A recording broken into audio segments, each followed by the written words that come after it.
Hey everyone, my name is Sissy Jones. You might recognize me as Commander Sloan from Destiny 2, and you're listening to Scott Clark in The Gaming Outsider. Have fun! And also, send the hive back to hell. Okay, bye! What's happening, fellow Go fans? Zack, Alyssa, and I are sharing those frustrating moments in gaming where we get so angry at a game that we just give it up completely. It's a phenomenon we refer to as rage quit. There's tons of news this week, including a new Assassin's Creed official announcement, Jim Ryan's replacements at Sony, and Square Enix's announcement to bring their games back to other platforms. Alyssa also played 2 new games this week, Indika and Cyber Manhunt 2 New World. This is The Gaming Outsider. Greetings, programs, and welcome to The Gaming Outsider, a video game podcast with a focus on our incredible community, which can be found at thegamingoutsider.com or facebook.com/groups/thegocast, and even a Discord server where there's a link for it in the show notes for this very episode. It is Sunday, May 19th. I'm your host, Scott Clark, and joining me are my good friends, Mr. Zack Parkerson. 502 episodes, man. Yeah. I know we don't keep track. We're not supposed to keep track all the time, but that's just a big number. Well, I got to get to 800 to avoid a slap bet. So. Right. And also joining us, Miss Alyssa White. How are you, Alyssa? I'm good. How are you doing, Scott? I am doing all right. I cannot believe I went the entire episode last week without mentioning R2V2, but as a reminder, mark your calendars. Saturday and Sunday, October 12th and 13th. We have been filling in spaces with vendors, filling in the basement with, I don't know if I told you guys on the episode. I know I told you guys off air, but we've got one of our listeners is a developer of a VR game that is going to be a 3-on-3 VR laser tag game in a 6,000-foot square room. I am very eager to see how that's going to work, but that's going to be awesome. We're going to have some music at an after party. Grant Henry's going to be performing along with some others. And there's just going to be so much gaming goodness. There's going to be tournaments.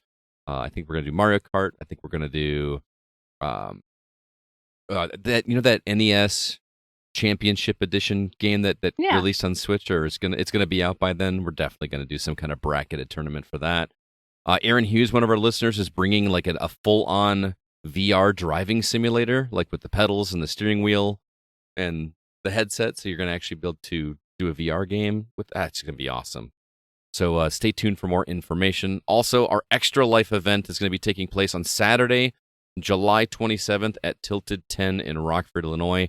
We're going to be raising some money for the kids at the Waukesha Hospital, for Waukesha Children's Hospital, by basically playing video games for 24 hours straight and streaming it. And we'd love to get some involvement from you guys. And if you guys want to be a part of it, we would love to have you. We're going to have couches and TVs and everything set up. And then we have the Reign of the Arcade for a full 24 hours if we want. It's going to be awesome. So, but let's go ahead and talk about some games that we've been catching up on, starting with Mr. Parkerson. What have you been playing, man? Well, after last week's slaughter where I finished multiple games, I decided to play something a little shorter, and I started playing Tales of Iron, which I don't know if you remember, came out a few years ago. It's a game about a mouse. Rat. Yes, rat. It's a war between the rats and the frogs. Oh, okay. I remember this one, but I did not play it. And the frogs invade and kill your dad, so you have to become king. That's the premise of the game. Are you an actual rat? Yeah. Or okay, I was just wondering if the groups were called rats and frogs, or if they're actual. Oh no, you're an actual rat. They all sharks and jets. They all talk in little squeaks. The whole game is narrated by Doug Cockle of The Witcher fame. Oh yeah, Geralt of Rivia. But yeah, this game is great, man. I fell in love with this game. It's really good. I was most surprised that I cared about the story, even though it was just one narrator doing all of it. Huh. But like when characters died, I was like, oh no, not him, Yeah. And it's like so brutal. Like, frogs are getting beheaded or rats are getting gutted. Like, it's pretty gnarly. Animal lovers beware. Yeah. Well, if you love animals, you got to kill all those amphibians. Okay. Can you pet the frog? No, you can pet it by cutting its head off. Yeah. They're mean frogs, so you don't want to pet them. Yeah, they're bad guy frogs. But yeah, it's a 2D. They call it a 2D Souls-like. I feel like a Souls-like is not completely accurate, other than it has kind of a focus on boss fights. But like when you die, there's no punishment for you. You just go back to you just go back to the bench that was right before the boss or whatever. Gotcha. So it's not it's not punishingly difficult in that way. Mhm. And I just feel like that. I feel like them calling it a Souls-like might turn people off, but it doesn't really. There's no experience points even. Oh, In the really? game. It's all gear dependent for your stats. So it's just, I don't know. It's a very different kind of game than a Souls-like. And you know, when you rest at a checkpoint, it doesn't respawn the enemies. But Even better. yeah, I was that's gonna say, awesome, but it does have slow considered combat where you do have to be careful. So it is intense in that way, but it is a lot of fun, and you're exploring all these little, you know, caves and stuff, filling out your map, which is always fun. But dude, I don't know. It's just fell in love with this game. Yeah, That's really cool, man. I remember that one being advertised, and I thought it looked cool, but it didn't grab me enough to dive into it. But I'm gonna have to add it to my list. You got the platinum. yeah, man. I couldn't stop. I had to keep playing it, and I got the DLC. I'm all in on Tales of Iron. Oh wow. Ow. It is really that good. I do think, yeah, the combat is great, and it's just like bloody and like it just has good weight to it, you Mhm. know. And the only real problem is that when you dodge, it doesn't give you iframes. There's no invincibility in a dodge, so it just really messes with your brain because so many action games do have that. Most of Right, them, you get that just fraction of a second that you right. hurt. Mhm. Yeah, and that's not happening here. Although they've said it will. They are implementing that in the sequel, so that's good. Oh, okay. But yeah, man, it's just good, and the way the story unravels, there's a healthy amount of twists and turns that you don't see coming, Mhm. and nobody is safe, which is also cool. And there's, you know, dark secrets that your father, the king, was protecting and stuff like that. It's got a little Game of Thrones energy to it. How long was it? No incest rats though. It took about 9 hours to get the platinum. That's not bad it's at all. So it's a very respectful length game, and I wanted to explore everywhere because I just couldn't get enough. And you never know when you're gonna run into a secret boss fight or something, you know, and all of a sudden you're fighting Musashi Mousey or whatever because he's, you know, a Japanese warlord who happens to be a mouse. Yeah, dude, it's just great. It reminds me of the Redwall series. Did you ever read Redwall when you were a kid? No, I never did, but I remember those covers because I'd always see it in the library, but I never picked it up because I don't know. I think I was intimidated by the fantasy aspects of it. I mean, it's you should be more intimidated by Brian Jake's description of food. He'll like describe a meal, like a feast they have in these abbeys for like 3 or 4 pages straight, and just I would hate it. Oh no, I'm hungry now. Yeah. Well, a key mechanic in this game to increase your strength is finding ingredients to have yourself feasts. Okay, it sounds like it was inspired by it. I wonder. Yeah. Yeah, I don't know. It was just really fun getting because all the gear feels different and weight is an important consideration as well. To like how if you want to trade off movement for more defense, you can do that. I don't know. It's just really tickled a lot of my fancies. Can't wait to play the DLC where I get to go to the Squirrel Kingdom and make an alliance. Oh, squirrels! And then the sequel, Whiskers of Winter. Are they cats? You're still rats, but you're guarding in the north. You and your father, and it looks like your father, the Warden of the North, in the trailer gets his head cut off. I wonder where they got that idea. And and in the north, they've been protecting against the Darkwing bats, but the rest of the realm thinks they don't exist anymore. Does any of this sound familiar, Scott? Yeah, dude, it sounds It very sounds familiar. a lot familiar. So I can't wait for the sequel where I get to play Rat Game of Thrones. I mean, Straight up. bats can probably fly over a wall very easily. So Right. but yeah, in the trailer, because this game, the sequel has jumped to the top of my one of my most anticipated games now. But they have Sky Scorchers, which are like dragon bats. Oh, cool. Yeah, this sounds awesome. This game sounds like it's way cooler than I even expected. Like, it just sounds like it's legitimately a cool game. Well, yeah, like the base Tales of Iron is really cool because it's rats versus frogs, and you see other animals like beetles or mosquitoes and stuff. But then as you get near the end of the game, and you get to see more of the other like kingdoms and realms, like the rabbits and hares and the squirrels and stuff. I don't know. It's just like it's kind of a cool little world, man. Kind of want to see more of it. And again, the fact that it's brought to such life with only one voice actor is crazy. That's awesome, man. Well, How much is it? Well, it was on sale for like $6 or something. Oh, really? Yeah, because I assume they're going to keep deeply discounting it to get people in on the sequel. People like me. Mm-hmm. But Doug Cockle, dude, is so. I mean, he's great as Geralt, but him as a narrator, I'm like, dude, this is perfect for this kind of bloody animal story and his little grunts and stuff, and what he's talking about, like how he's like the king refused to give up. You're like, yeah, man, I do refuse to give up. He's right. It's good stuff, man. Yeah, way into it. Highest of recommendations for Tales of Iron. Got the platinum. It's good stuff. Cool, man. Alyssa, how goes Final Fantasy VII Rebirth? I'm now in chapter 13. I just got there. I did the I'm in the labyrinth right now. Okay. If that tells you how far I am. That's the dungeon we were referring to last week. Okay. That is great. Yeah. I have something to say about the previous chapter, though. Okay. The date. Oh, no, did it not go well for you? It was the wrong person. Oh, no. They were at the same level, but I just assumed it would be Tifa because she's always in my party. Uh-huh. Yeah. And I was like, I knew I shouldn't have done that side quest for Aerith. Oh, so yes. Who was it? It was Oh, it was Aerith. Aerith? Oh, I wanted it to be Tifa, and I'm like, are you serious? This is why, like, halfway through the game, I stopped doing any side quests that featured Aerith, because I was so worried about this. I did all the side quests because I was just like, I have to do them all because they're on the map. No, I did them later. Alyssa, Yeah. don't get me wrong. I was just Okay. like, anytime Aerith started talking in a side quest cutscene, it was like, nope, we're not helping you. I don't care that your daughter's dying. I don't care. I need I the should date have with the done lady I that like. because I just assumed since they were at the same level, but Tifa was in my party, I was like, am I safe? No, I was not safe. Oh, no. It was That Aerith sucks. at my door. Oh, the Tifa I'm scene's like, so much "No!" better. So But much better. I had Tifa during the during chapter 8 when you're at the Golden Saucer, and then I got Aerith at this part. And I'm like, I wanted Tifa. Dude, that would be. I can't imagine that the Tifa one isn't better than the Aerith one because it was so awkward. It is so awkward. Because I had Aerith and I'm like, Cloud, you were an idiot. Like seriously, I just wanted to slap him upside the head. I've got to so watch on awkward. YouTube and see the Tifa one because he is very awkward with Aerith. I'm like, can I have an option to be no? They're actually, I mean, the Barrett one's very sweet, and the Yuffie one's actually pretty adorable too. So, Oh, they're there's all a good. Barrett one? Yeah.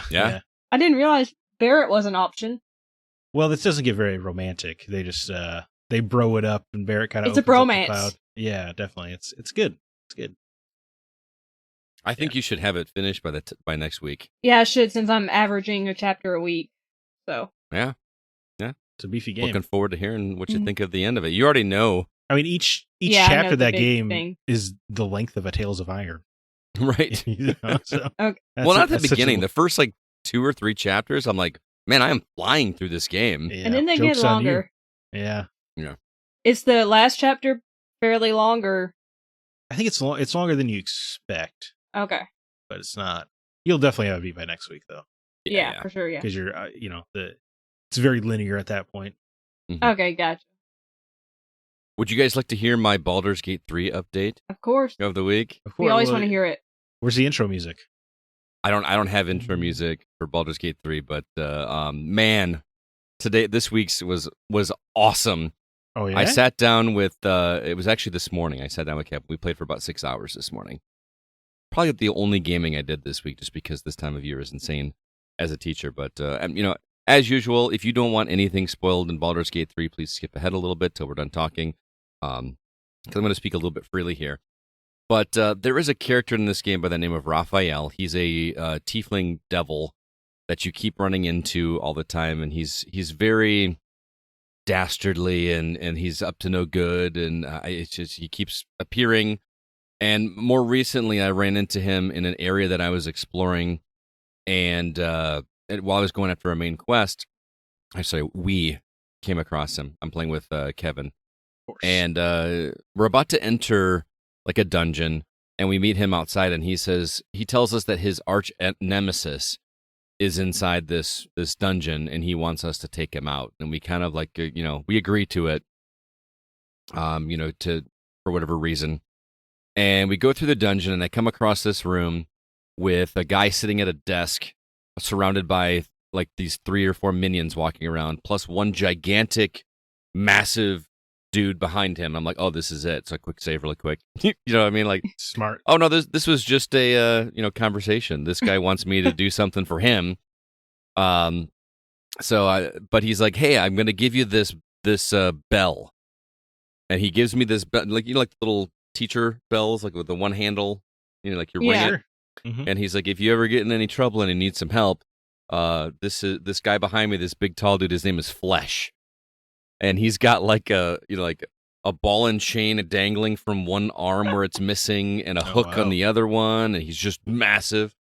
And I'm like, okay, so Kevin and I go, and we come across this room, and when we find this villain that is Raphael's nemesis, and his name is Yurgir, Yurgir, and you come into like his sanctum, which is basically his home. It's got his throne, and it's got his bed, which is made out of corpses. Oh, literally, lovely. it's just a stack of corpses that he sleeps on top of every night. But we go into here, and the way that it comes is that you kind of come in through the front entrance, and he and all of his minions are kind of up top in ambush position, including this beast that like kind of copies itself, and you have to beat all of them. There's the first time we got there, it was an absolute slaughter. We did not have a chance. This is actually the first time that I kind of thought to myself, I didn't even tell Kevin out loud, but I was like, I don't know if we're gonna be able to do this. Like, this seems like way out of the realm of possibility. We are so overwhelmed. I'm like, we're gonna have to go, grind and level up and get some extra weapons or something to make this happen. And Kevin says, well, let's try this. That beast that copies itself, if we take that thing out quick before it can copy himself, and then we can kind of come up with a new strategy. Let's see what we can do. So we did that. My character is a rogue, so I was able to sneak up and do basically take a little over half of this beast's health. He still copied himself. My first attack on him, I shot him with an acid arrow, which wound up being a brilliant move because he was stationed right in the front door, and it left a pool of acid on the doorstep, which created a bottleneck so that anybody that came through there was going to suffer this acid damage. So we took him out pretty quickly. Turns out that if you kill the main beast, it actually kills all of the copies as well. They're just gone, like killing the mothership. Mm-hmm. And then what we decided to do, instead of going on head on with this battle, is we decided to kind of hide behind around the corner, stay out of the line of sight, because most of his henchmen were archers. They have ranged attacks. And so as long as we stayed out of line of sight and just kind of peeked out, attacked, and then got back under cover, I was like, dude, I think we could just kind of cheese our way through this, so to speak. And he's like, yeah, so we started doing that. And then I realized that there was a spot over to the left that I could actually jump my character to. So I did that to try to sneak around, and I shot one shot, and all of a sudden all of the minions started coming my way. I'm like, that's a bad idea, so we're going to come back. Oh, and the main guy, Yurgir himself, is invisible. He turns himself invisible, so you can't see him. He just appears and then, attacks you and then goes back invisible again. But we're like, we're going to get all of his ads first anyway. So we slowly just started picking off these guys one at a time, just with my rogue's archery ability. He doesn't do a whole lot, but we were able to just kind of take our time and do it. And even my barbarian has a crossbow, so she was able to take some shots. It just took, I'm seriously, dude, this was like a 2-hour battle. But it was so cool. We finally got all of the minions beat, and then it came to face off against Yurgir himself. But again, he's invisible. We can't see him. Look, what are we going to do? I've got a magic spell that allows me to attack an enemy, and it makes him unable to go invisible. But you have to be able to see him first. He has to be visible. You attack him while he's visible, and then he's no longer able to be invisible for 10 turns. So I could not figure out a way to make him turn visible. So I'm like, well, what if I do some kind of area of effect attack? So I got some fire arrows, shot it in the vicinity where he was last, and it just exploded, and lo and behold, he pops up and he's there. We start picking away at him, and the last attack I got on him, he exploded and died, but he shot off like all of these bombs that just littered all over the place. So even though all the enemies were dead, we were still in active combat. Right. Because these mines were about to go off, so we basically just had to kind of sit around and wait for them to explode, which was kind of anticlimactic to the whole story. But just the sheer fact that I thought this battle was going to be impossible. Like there's no way we are going to just like muscle our way through this thing. And we just kind of finagled and talked it out. And that's what's so much fun about this game, dude, is just like working out strategies with somebody and communicating what you're going to do. I'm going to try this. You try this. Let's do this. You know, starting with putting the acid in the front doorway. I'm like, why don't we just lead them all through there? We'll bottleneck them through there and get them as they come out. And that started to work. And it's this game, dude. And I'm only in Act 2. Like, it's just getting, it's so good. The really gift that good. keeps on giving. Yeah. And then this part that we're in, you're familiar somewhat with the characters. We are with Shadowheart is in our party. And we are in her, like her quest, not the main quest of the game, but each character has like their own little side story. So we're kind of doing her side story. And hers is that she's a religious zealot for a specific goddess. And her whole desire, her whole purpose in life is to become like a right-hand man for this goddess, basically. So she wants to go through these trials, whatever she has to do. So we come into, right after we did this battle with Yerger, which, by the way, is an awesome, awesome name. We have to go to this library to solve a puzzle, to do whatever, but there's a force field, or not a force field, but there's like a veil in front of the door that if you go into it, you are silenced, which in Baldur's Gate 3, if you're silenced, you are unable to cast any kind of magic. Well, Kevin is a magic caster, so he's pretty much useless. And I'm like, dude, what are we going to do? How are we going to fight this? I'm like, dude, what if we just like went out right back outside the gate and just fought from right outside the gate? And he's like, dude, this is the second time we've like cheesed a fight. I'm like, dude, it's using your resources, right? Right. Yeah. And so we did. We totally fought that. Oh, and that was when we rang the bell. I was wondering when that was going to come back. Yeah, I was too. Well, the funny thing is we actually summoned him because Kevin told me when we got that bell, he's like, dude, don't let me forget.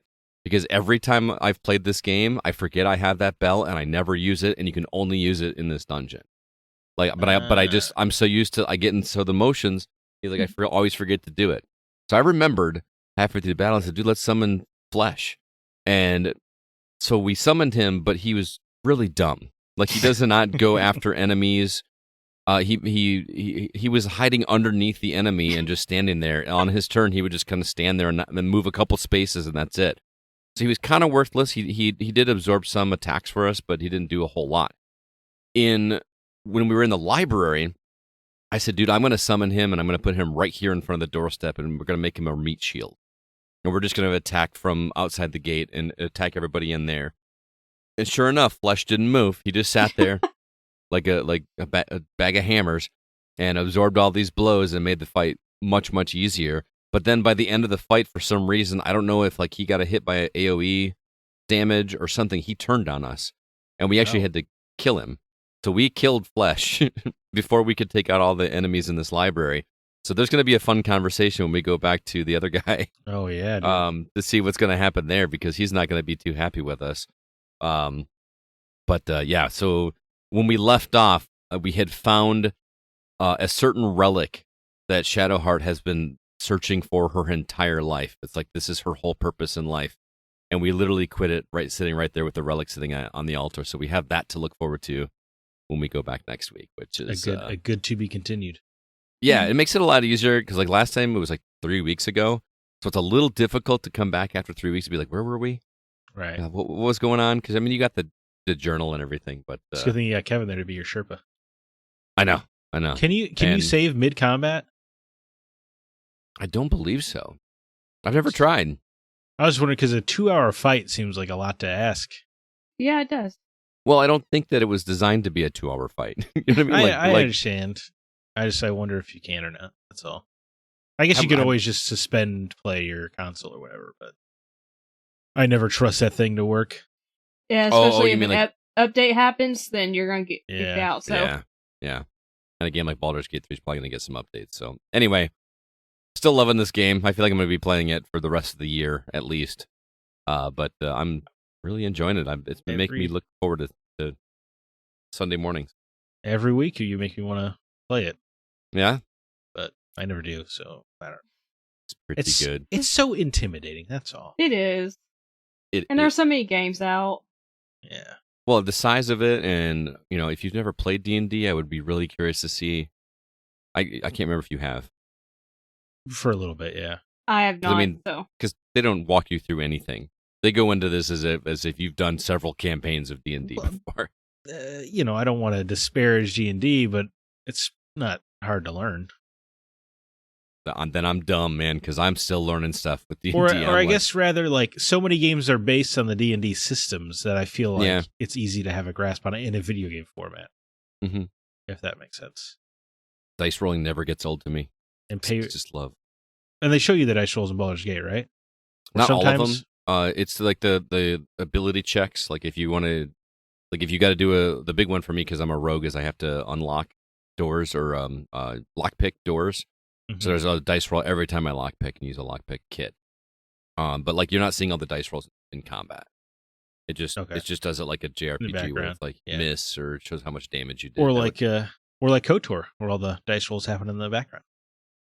Right. They are happening. It's just you don't see them. Exactly, yeah. I kind of wish there was a mod. Or there probably is a mod. I just can't do it on Xbox, obviously. No, you can do every roll yourself or something like that? Oh, dude, I would actually kind of dig that. I'm sure there's got to be that mod on PC, right? That sounds like such a no-brainer. It does, for nerds like you. Mm-hmm. People love dice. People go dice crazy, man. That's true. I do love rolling dice. I don't know if I told you, I bought a new set of dice. These gorgeous green and yellow ones that they look really cool. See, my comic shop has these like blind bags where you get a random set of dice. Mm-hmm. Yeah, and they sell out like every week. It's crazy. People love dice. Know. Like a box of chocolates.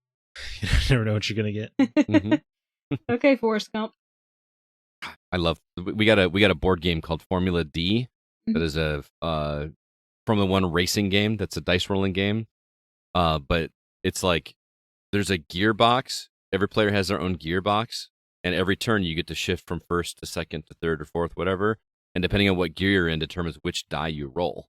So the lower the gear, the lower number of numbers you have available. So like in first gear, you're only going to have a 1 or a 2, and then the top gear actually goes up to 30. So it's just really a fun strategy. I just love rolling dice. I think I would like Warhammer. Isn't it the one where you just throw like handfuls of dice and count them all up? I'm not sure. I don't know. Yeah. I feel like I would like that, but anyway, that's been my week. Looking forward to. I have no idea how long. I know it's supposed to be 3 acts, but that first act was really long, and we're kind of doing a little bit of everything too. So, but and you're also playing it weekly, right? I'm not. I don't play it unless I'm playing with Kevin. Sometimes Paul joins us too, but it's a lot of fun. So, all right, well, let's go ahead and jump into the week's news.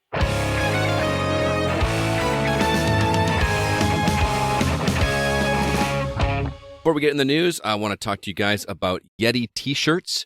We actually just gave away the Proto Man t-shirt from the Yetee. It's an awesome Mega Man inspired t-shirt, and these guys make some really great nerdy shirts. There's a Metroid one that I've had my eye on for a while that looks really awesome. It's just a helmet, but it's all red and black.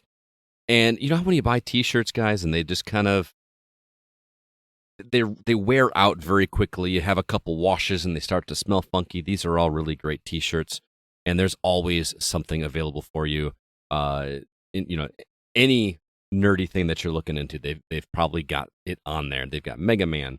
They've got there's a Final Fantasy Moogle one right now. I actually told a friend of mine about it, and she bought it. But they do this deal where they have certain shirts that are only available for one day. Mm-hmm. So if you I recommend following them on Twitter, and just see what they just get a notification for whichever ones they got. You're gonna find something that you like. I highly recommend checking them out. Their website is the Yetee. That is spelled THEYETEE.com, and check them out.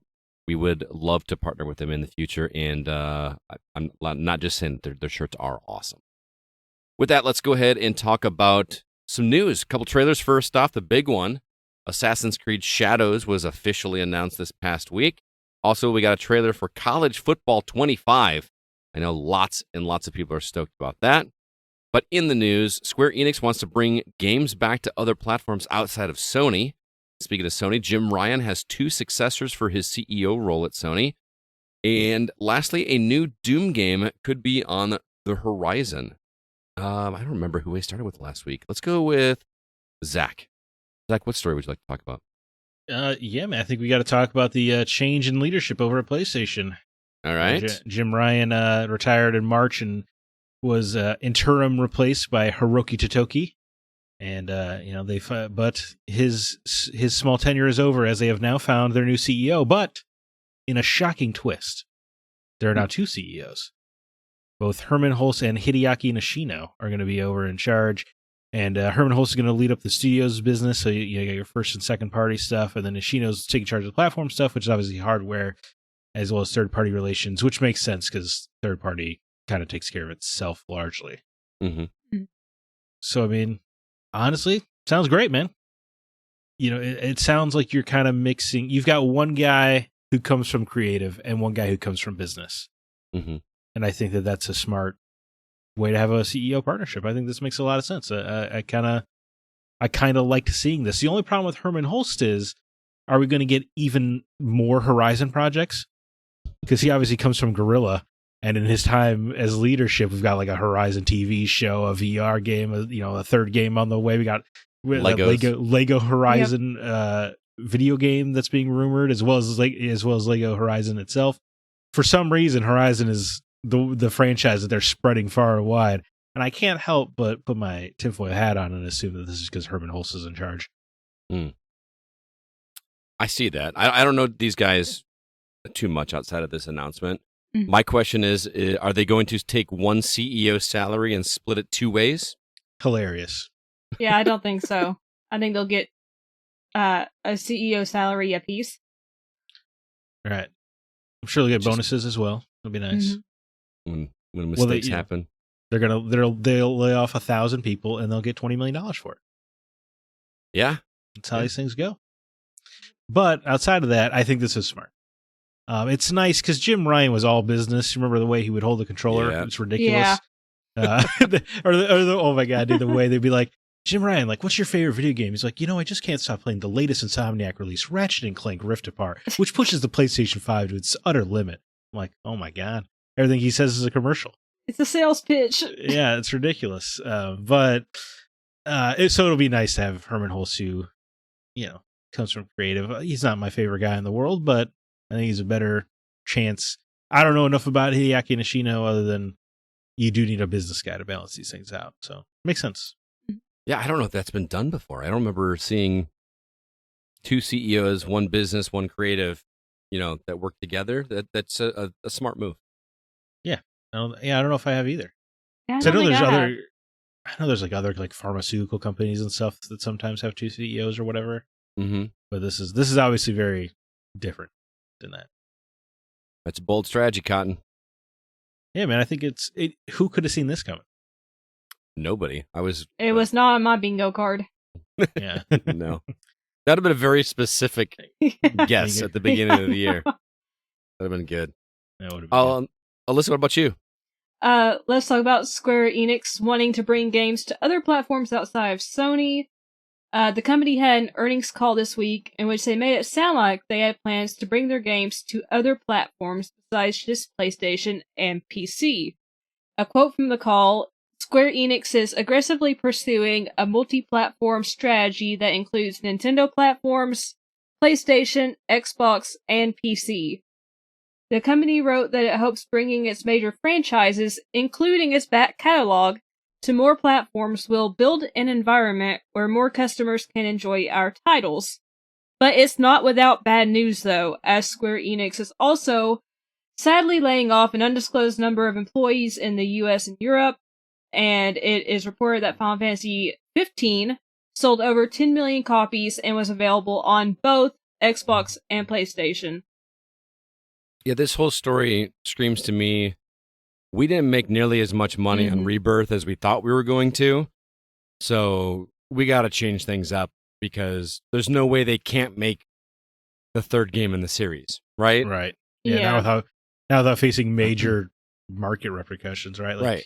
Because how could you ever trust a Square Enix, sales pitch again? Right. So you're right. Pot committed at this point. You have exactly. to. Yeah.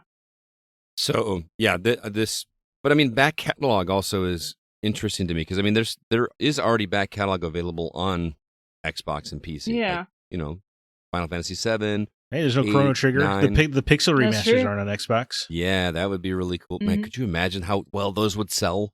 Right. Are those on PlayStation? The Pixel remasters? Yeah. Oh, no. I'm talking about. Well, no. Oh, you're right. I didn't think about that. But like the Pixel remasters would be awesome because They would. considering doing that just because I've never gone through that whole catalog. But I was like, I just don't want to play it on Switch for some reason. Oh, Man. see, I do want to play it on Switch, but I want a cartridge with such a limited print run. Yeah, good luck, man. Those are hard to come by. Yep. Yeah.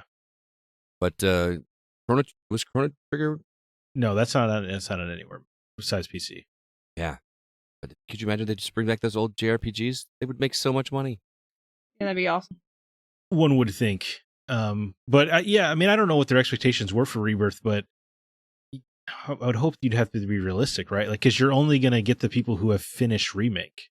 Right. Like that's your only. I'm sure there are people, no doubt, who jumped right into Rebirth, but your target audience is really only the probably 30 or 40% of people who beat Remake in the first place. Right. If it's even that high. So like I just don't know. That's why it was so surprising they went so big with Rebirth, because it really just feels like you have such a small pool of people that could even play it to begin with. Mm-hmm. Plus, Square Enix has a history of saying that numbers did not meet their expectations. Right, like when Tomb Raider sold 11 million copies, and they're like didn't meet expectations. So I'm like, that's one of the best selling games of the year. What the hell were your expectations? Yeah, like that's I want to know what those expectations were versus what they actually landed with, because that's interesting. Well, didn't Final Fantasy 16 also not meet expectations, even though they bragged about it selling 3 million copies the first week? Correct. Yeah. So they brag in one hand and then complain in the other. Mm-hmm. Yeah. So I don't know what's going on, but you're right, Scott. This company has had a 15-year history of no game meeting their expectations ever. Mm-hmm. Or like it was really they were so mean to their Western studios, where their games would continue to sell. Like Hitman would sell 5 million copies. You're like, yeah, what a complete bust that was. And you're like, that game was made in Eastern Europe. Like I'm pretty sure 5 million is quite a profit. In fact. Mm-hmm. But whatever. Yeah. Here's my question. I mean, the big one, at least right now. I mean, I know Final Fantasy 17 is going to be something in the near future, right? Well, maybe not near future. It's going to be in the future. Right. They're not going to stop making these games, but the big one right now is the trilogy of Final Fantasy Remake, Rebirth, and or Dragon Quest 12 will be huge too. Dragon Quest 12, yes. But specifically with these three, the trilogy, the first two have not released on Xbox. Right. So is there some kind of exclusivity deal that Sony has signed with Square Enix that says that those games are only going to appear on PlayStation and then they could come to Xbox and Switch and stuff at a later time? Or are they going to release, the third one in the trilogy alongside the PS5 version and, PC? I think it's on PC. Yeah, they come to PC later, yeah, like 3 months later or something. But even if you do that, that's going to be weird because there's going to be Xbox players that did not play the first two. Right. So you're going to need the first two on Xbox, yeah. Well, yeah. Because if you remember when they announced Remake, they said quite openly that it was a 1-year console exclusive. Mm-hmm. And then it just never came to Xbox or Switch afterwards, which always made me think that Sony paid them even more money to lock it down further. Mm-hmm. But it sounds like Square Enix, the math didn't work out as much as they thought it would, I guess. Right. So the question is, did Sony lock that in that second time all the way to the end of the series? I would doubt it personally. That sounds expensive. Yeah. Mm-hmm. But I could be wrong. It just sounds like that'd be quite a check. I would hope. Mm-hmm. I also don't think that game could run on a Switch. I'm not a technology expert, but I feel like that's a lot to ask for a Switch. Yeah, but they could always cloud stream it or Switch 2, right? That could run Remake. There you go. Here's what I think, and again, I'm thinking from the lens of a guy that likes Xbox. Number one, I won't replay these games to get achievements, just to be clear. Yeah. I'm not going to do that. Sorry. But for those people that only have Xbox and don't have access to a PS5, but want to get on board on this game, wouldn't you think it'd be a really cool idea if they sold the trilogy, even before the third one came out, to Xbox players, where they get the first two and then they get to download the third one the day it comes out. Like some kind of like $150 package or something like that. Yeah, I don't even think you'd even. I think it would even be cheaper than that. I think it would be like $120, $130, because they want to sell it. They want it to do really well. And well, I know you're probably right. $150 does probably make sense, but but just give them the first two, because when I got Rebirth, I got Intergrade for free.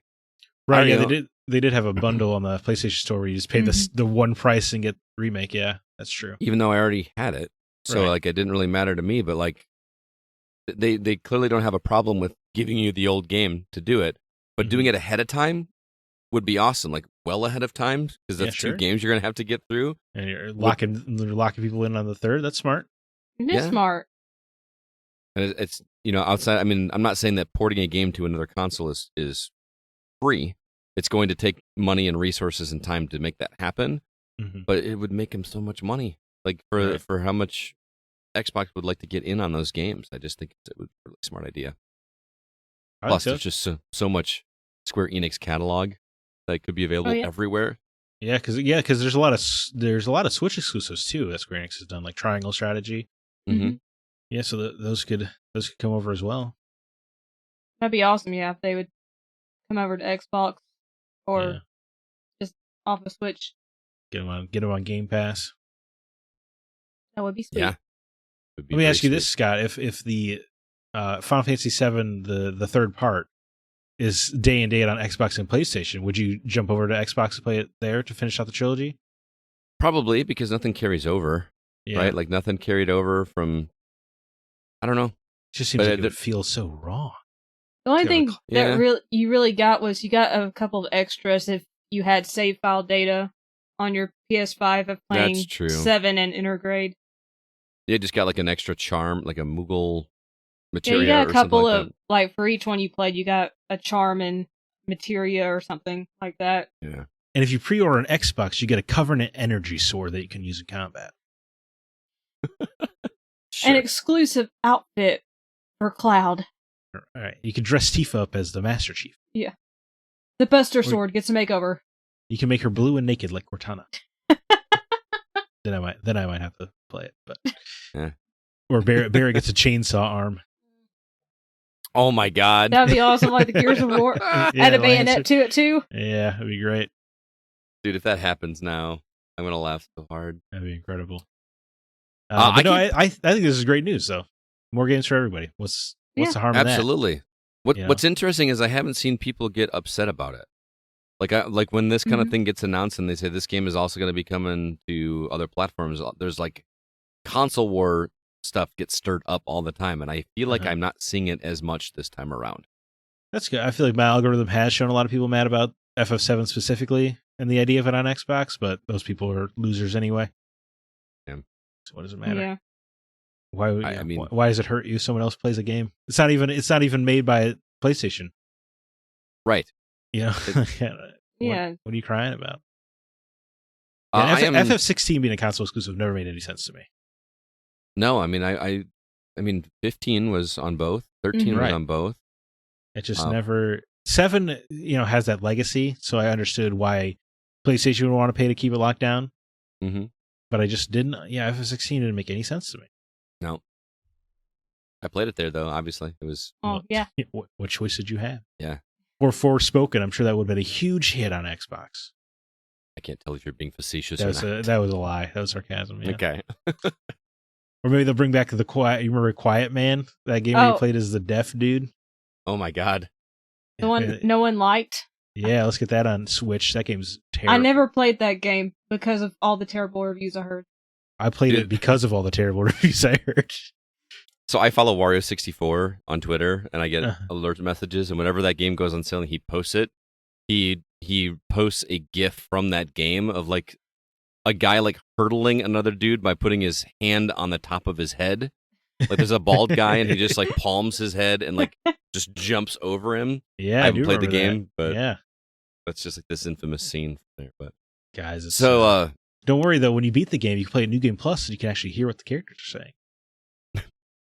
So if you want to understand the story, you got to play it twice. Is that really how that works? Well, because the main character is deaf. I actually thought it was a cool idea that you couldn't understand what people were saying. Mm-hmm. Yeah. It's an interesting narrative experiment. And it also means that nothing makes any sense because, like, it gets pretty weird it's Square Enix, guys. It gets pretty weird by the end. So when you don't understand what's going on, you're like, what the hell? How do you progress a story without knowing what's going on? And don't a lot of deaf people know how to read lips? Is this character just not for some reason? That was why the experiment didn't really work, is because the main character seemed like he knew what was going on, but players don't. Yeah. And that's why it didn't work. But the idea of you playing as a deaf character and, neither one of you nor the protagonist know what's going on does sound kind of cool. Mm-hmm. Yeah, it's an interesting concept. Yeah. Because he did seem to know what's going on. Well, I'm going to go for my news story. I'm shocked I was the last one to bring this up. Maybe you've still got some inherent hatred for what happened with the Assassin's Creed series, Zack? I don't know about hatred. I played Mirage. It was okay. Yeah, didn't finish it. I didn't either. Played AC 1 and 2 last year. Oh, that's right. You did go back. Those are held up. I have a New Year's resolution to play Brotherhood Revelations in 3 this year. I better get cracking. Yeah, it's already May, dude.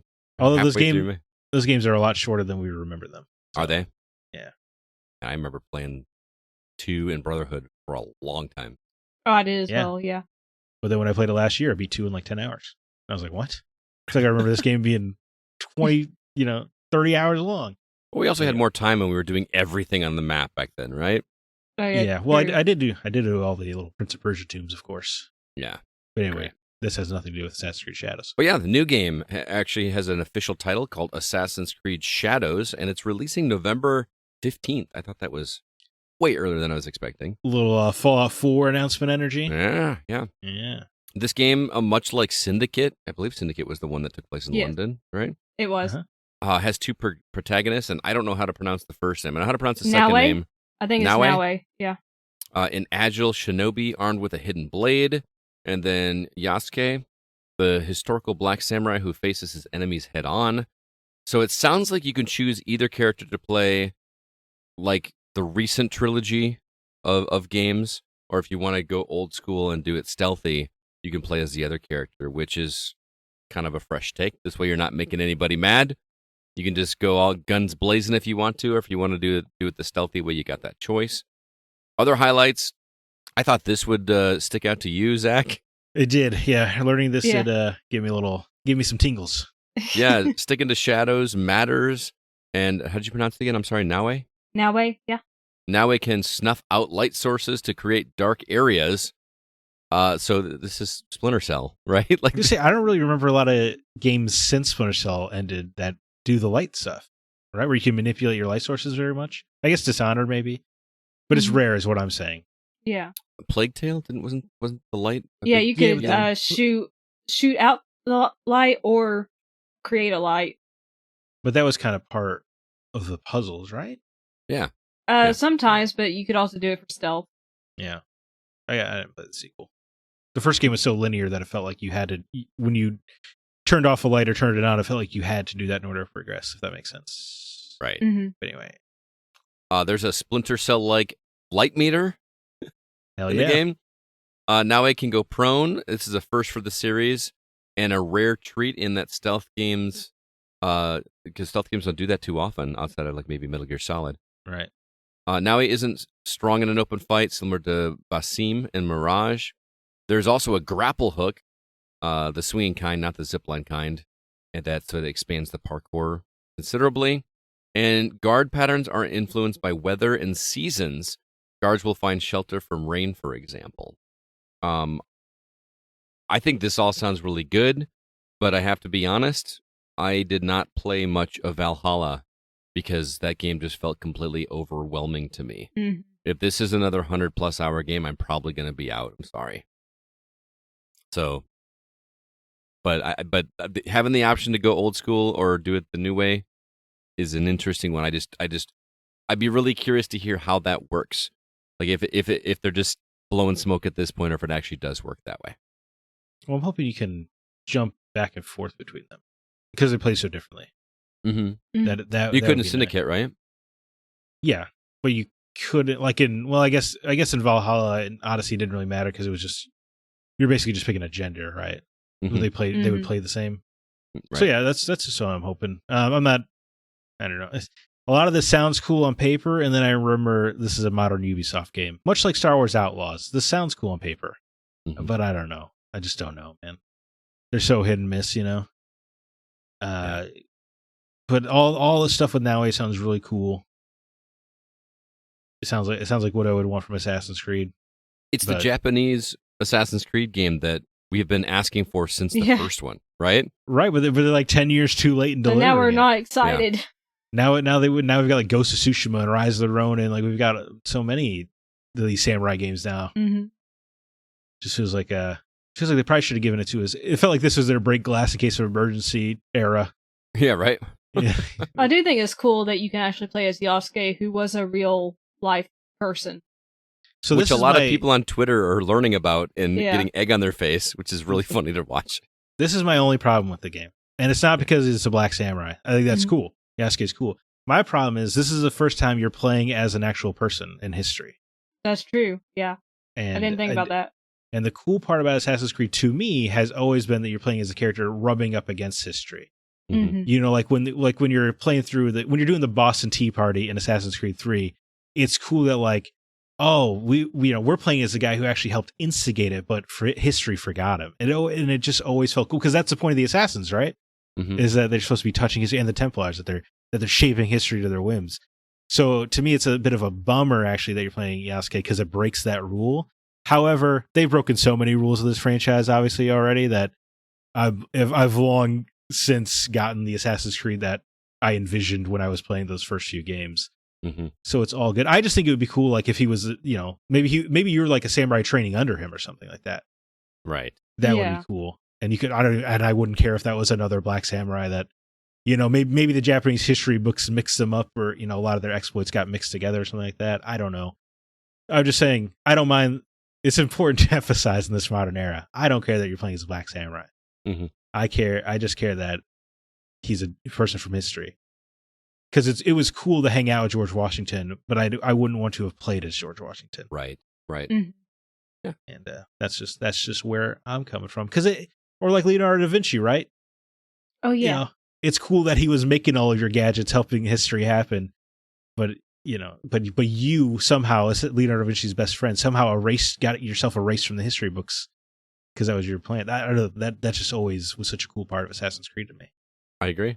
I didn't think about it from that perspective, but I didn't either. Totally right. This is hopefully it's still fun.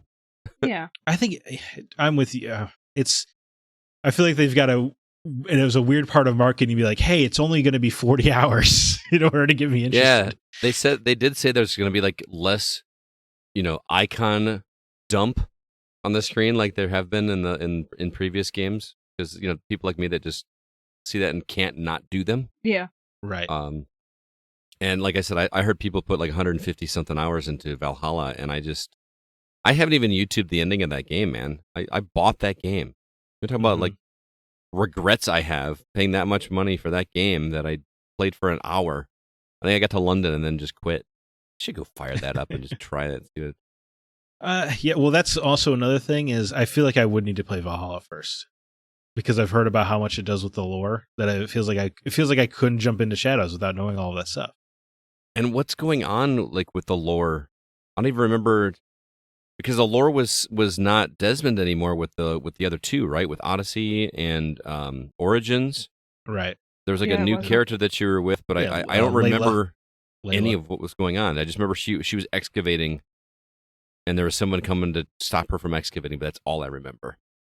So yeah, I don't remember a great. Well, she had kind of a cool ending in Odyssey. I don't know how it progresses in Valhalla, but when I was forced to play through Odyssey for this website,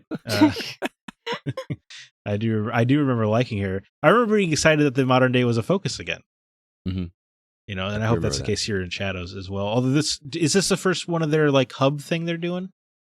What do you mean? Because remember they said they were going to have all the Assassin's Creed games are going to go through Assassin's Creed Infinity. Oh, I forgot about that. I did too. I heard on another podcast that was going to happen after Shadows. Okay. But I don't know. I have not done any research myself to know if that is indeed true or not. So, because I know there's the Salem witch trial one that they're doing after this, which sounds super cool. That does sound cool. I assume she will have an artifact of Eden to do some magic, which will be cool. Before we move on, I do want to mention, too, very quickly, it sounds like there's a possibility we could be getting a new Doom game. If you remember, we had the Doom, not the Doom. We had Doom in 2016, the reboot of that. And then we had, what was it, Doom Eternal in 2020. Yeah. So the expectation is that there's a new game in the works that will be revealed at the Xbox Showcase next month, which would be pretty cool because they filed a trademark for the term IDKFA, which, if you remember from the old Doom days back on PC, that was the cheat code to unlock, God mode, basically. It stands for id kicks effing ass. Effing. Hey. I'm sure that's how John Carmack said it back in the day. Exactly. Effing. Yep. So if it's true, there's no word yet whether it will be exclusive to Xbox or not, because id's not owned by Microsoft, are they? They sure are. Yeah, they're under My Bethesda. bad. That's right, because those games run on Game Pass. So yeah. So yeah, that could be a very real possibility. Hope not, but yeah. I feel confident that these Xbox published games will be on PlayStation if this Doom game happens. Yeah. Same thing with, in my heart of hearts, the inevitable Wolfenstein 3. But I don't know how inevitable it actually is, because Xbox might just shut them down after they release Indiana Jones. Who knows? Well, if they can get an announcement out about Wolfenstein 3 before. I don't know. Indiana Jones could be the best-selling game of the year, win nothing 20 Game of the Year awards, and they might still shut them down. Very true. Yep. True. Moving on, I want to remind everybody about Patreon. If you'd like the show and would like to help support us, you can do so through our Patreon, which can be found at patreon.com/thegocast. Different tiers give you different bonuses for helping us out. You might get the episode a day earlier than everybody else. You might get bonus episodes. And one of those bonus episodes is one that Zack and I are recording as soon as we're done with this, actually. We're going to be doing are we calling it Retro Outsider, or are we calling it Break the Seal? I can't remember.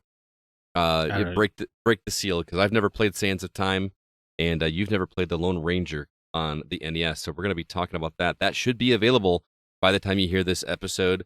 Also, our Fallout spoiler cast with CB and David Newman is up there, and then Kevin and I are also working on a trade-off episode for Paper Mario from the Nintendo 64 and Evolution: The World of Sacred Device on Dreamcast, and we're still also trying to get a Desert Island episode with Alyssa and CB, because Zack and I had our time in the sun. And Paul Heim wants to come talk to you guys about your top 5 favorite games. So stay tuned for that. But again, if you'd like to help us out, the site is patreon.com/thegocast. With that, we're now going to jump into the new games that we've been playing.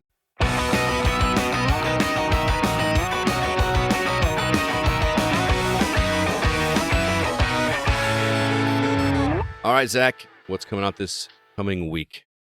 Puzzle adventure game Seed of Life comes to all consoles May 27th. The Multiversus, which came, left, and is coming again. The Warner Brothers fighting game is coming to PS5, PS4, Xbox Series consoles, Xbox One, and PC May 28th. Capes, if you were disappointed that Midnight Suns was not just XCOM meets superheroes, well then Capes is a game for you. No Capes. Coming to all consoles and PC May 29th.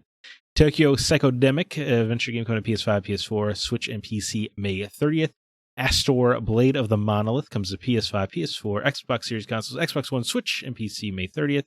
Humanity, which is that puzzler where you played as the dog shepherding humans around, leaves its PlayStation exclusivity and comes over to Xbox Series consoles, Xbox One, and PC May 30th.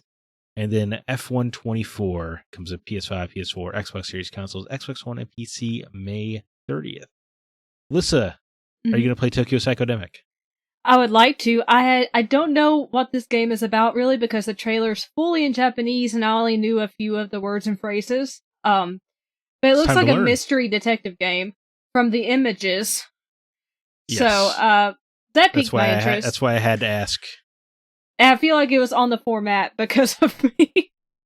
That is correct. But yeah, I do want to check it out at some point, and that's really the only game on the list that tickled my fancy this week. I'm sure. What about you, Scott? I've been really curious about Humanity since I think it was VR, PSVR 2, wasn't it? I believe. Yeah, well, you could play Yeah. with VR, but you didn't have to. Right. And it just reminds me a lot of Lemmings. I remember I have a lot of good memories of Lemmings, but this one seems even smarter than that game. But in reality, I know you put it on a list last week. I did pre-order 1,000 Year Door, so I will be playing that. Oh. Awesome. For sure. It comes out the day before I leave for Tampa for vacation, so I got something to do on the plane, which I'm looking very forward to. Oh, see, I'm excited. The day before my vacation, which is the same weekend, Duck Detective comes out. Can't wait to play that. Oh yeah, Duck Detective. It's gonna be a big week when we get back. Yeah, that's true. But as for me on this list, Capes does look interesting. It's just there are a lot of other things I want to play right now, so I don't know if I'll get to it. But it does. I think it looks cool. Yeah, the gritty superhero take, and like I said, I know Midnight Suns is great. It's just coming from the director of XCOM, you did kind of almost expect XCOM with superheroes, and it was not that. Mm-hmm. But the idea of that sounds cool. Something to that. Very cool. Well, moving on, we're going to talk about some new games that we've been checking out. And Alyssa, you have been playing a game called Indika, which is, I am seriously intrigued by this game. I actually got press releases on this one, and I was close to pulling the trigger to playing this myself. I've just been so busy. I don't feel like there's a lot of games based on being a nun. And that's true. That seems to be the overall theme of this one. So have you been having a good time nunning it up in Indika? I have to say, okay, this is one of the weirdest games I think I've ever played, but I am really enjoying it. And the press release tells you it's inspired by A24 films, especially those by Ari Aster, Yorgos Lanthimos, and Darren Aronofsky, and I can definitely feel... Sorry, those are just three very weird directors that you listed off in a row. Well, I could definitely feel the Ari Aster and Yorgos Lanthimos influences, maybe a little bit of Darren Aronofsky, but this game metaphors? Some. The story, I'm not finished with it. I think I'm about halfway through the game, but I don't know where the story's going. Like, when you start this game, you don't know where the story's going. The game actually starts off very weird, and then it just keeps getting weirder. Well, the trailer is very weird. Yeah, so I'm not surprised. So, if you know A24 films, this is basically that in video game format. So, can you tell what the story is without giving too much away, or like what? I can tell you a bare minimum. You do play as a nun named Indika. None of the other nuns at the convent like her. They call her unholy. She has to deliver a letter to a priest, and then a bunch of events happen. And she also has a voice inside her head that basically talks to her, and she talks back to it. And you don't really know who the voice is, but you can kind of maybe guess. Okay. Do you think he has a red right hand? I'm asking if it's the devil. Potentially. Okay. I mean, it just feels like if you're playing as a nun, right? Yeah. So that's pretty much all I can tell you, because I don't want to spoil too much, but also I don't know where the story is going. Gotcha. What kind of gameplay is it? Is this a walking simulator? Is this a point and click? Again, it's very weird with this gameplay, because some parts is just very cinematic. You're watching cutscenes. Other parts you're doing walking simulator type of gameplay. Other parts you're doing some puzzle segments, which they're not very difficult. Other parts you're doing light platforming, as they call it, but it's really just you're climbing up or down and walking. You do use prayer, though, during the platforming sections, which is a cool concept, because when you pray, the world comes together. If you stop praying, it falls apart, but you have to utilize that to get to different areas. So you have to know when to pray and when not to pray. But when you're not praying, your inner voice is constantly talking to you. So it's either pray or listen to this guy talk to me. But it's very cool the way it does it, and there's a point system in the game, but the game continuously tells you the point system is pointless. So I'm like, what? It's hard to believe, right? Yeah, I'm like, I don't know if I trust you. game. You're telling me it's pointless, but why am I getting these points? So now I'm like, what's with the point system? Because you find collectibles and do activities, and you get points for it. The thing that blows my mind is just the varied gameplay in this. There's straight up like 8-bit arcade style games in here. Yeah. Which does not match the tone of like the first. It is so weird, but I love it. And like the music is very electronic. It's not EDM or anything, but I mean, the music is electronic. Dubstep? Not even dubstep. It's just, I guess, chiptune-ish in a way.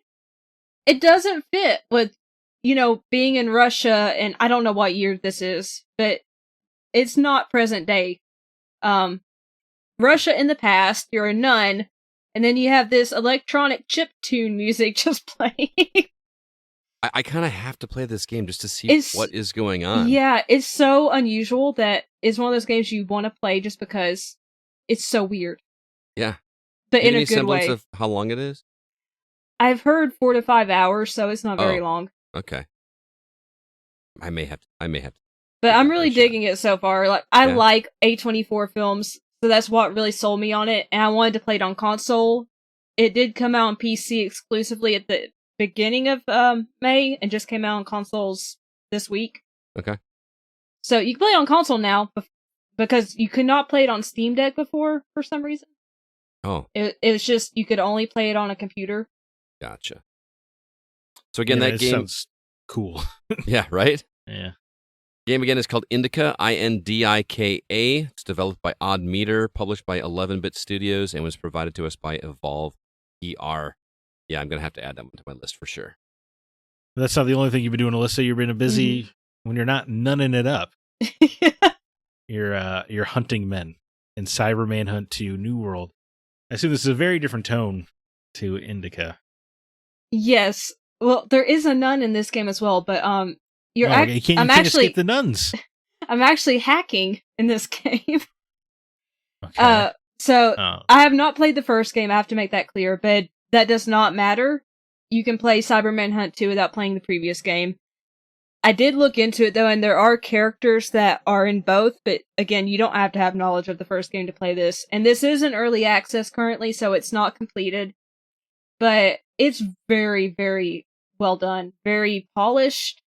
I am addicted to it. I'm probably close to finishing the early access version, with early access you get access to the prologue and 3 chapters, and I haven't heard, it actually tells you in the game that once it's finished it'll be 5 chapters, so I guess they just have to add the remaining 2 to the game. Oh, wow. Okay. So I'm on the 3rd chapter right now, and it's so addictive, because I'm already a Snoopy person naturally, but in this game, you get to play as an AI, and then you're going through people's email accounts, social media profiles, you're hacking their phones, you're cracking the system to find passwords to places, you're unraveling the mystery of, like, different cases, and the case I'm on in Chapter 3 involves a nun. So it's been a very nunnish week. Sounds like this AI that you're playing as does not respect Miranda rights. No, the head of a tech company, you're actually a very old AI. She resurrects you, and she tells you, hey, I need you to look into all these different cases to try to figure out what the truth is, what's happening. But the company itself is also, in the news for reasons involving the new AI they're doing, and some brain chip implants, not chimp, brain chip implants. So there's a really interesting backstory, and then it's so addictive.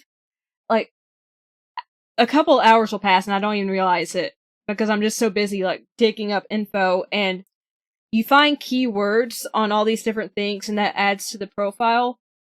So sometimes you might miss a keyword, and then you're like, well, I'm stuck, what do I do? So then you have to go back through all these people's accounts and emails to try to find a word that you missed. It reminds me of Her Story. It is very similar. Oh, yeah. You do have to play it on your computer. It's not Steam Deck compatible. because you are using the keyboard and mouse, but it feels very intuitive to do it that way. But yeah, I'm surprisingly really enjoying this far more than I thought I would, which it intrigued me. That's why I accepted the code in the first place. But I didn't expect to get so sucked into it. But I'm like, I should have known because I'm very Snoopy.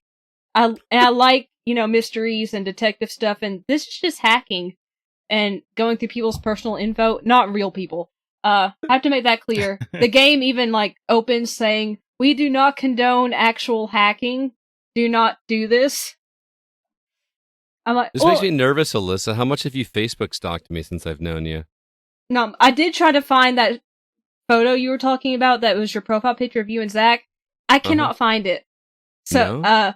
The Compton one? Yeah. Straight out of Compton? I looked through all your profile pictures. So that might not have been my profile picture, but I definitely it's in my photos somewhere. Okay. Well, I didn't go through all your photos. I just went through all your profile pictures. So that's in her defense, you said profile picture. Did I? Okay. Yeah. That's my bad. So I did stalk you in that way. So I was just being funny more than anything else, though. Well, I had to be honest. Scott wants to be stalked. He wishes somebody would stalk him. Well, you were temporarily stalked by me. All right. Because I was trying to find that picture. I'll find it. I actually have the video on my phone that we took in that room. I still have that video. It's like a 4-minute video of us showing tour. Everybody the tour of this place that we were in Compton. I want to see it, so I'll put it on Google Drive and share it with you later. Okay. So, anyway, that is Cyber Manhunt 2 New World. It's available on PC via Early Access. It's developed by Aluba Studios, published by Spiral Up Games, and was provided to you by Jesus Fabre.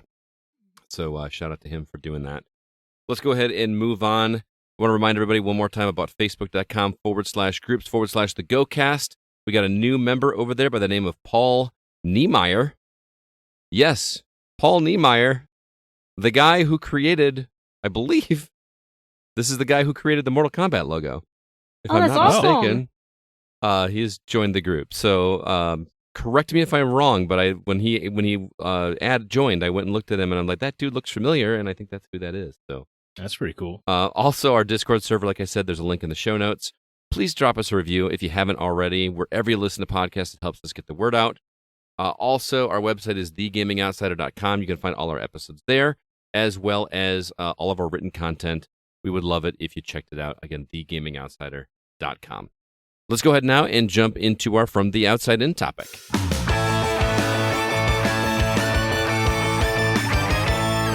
This week we're talking about rage quitting. You know what I'm talking about. Those moments where we get so frustrated with the game's difficulty or lack of quality that we just give up.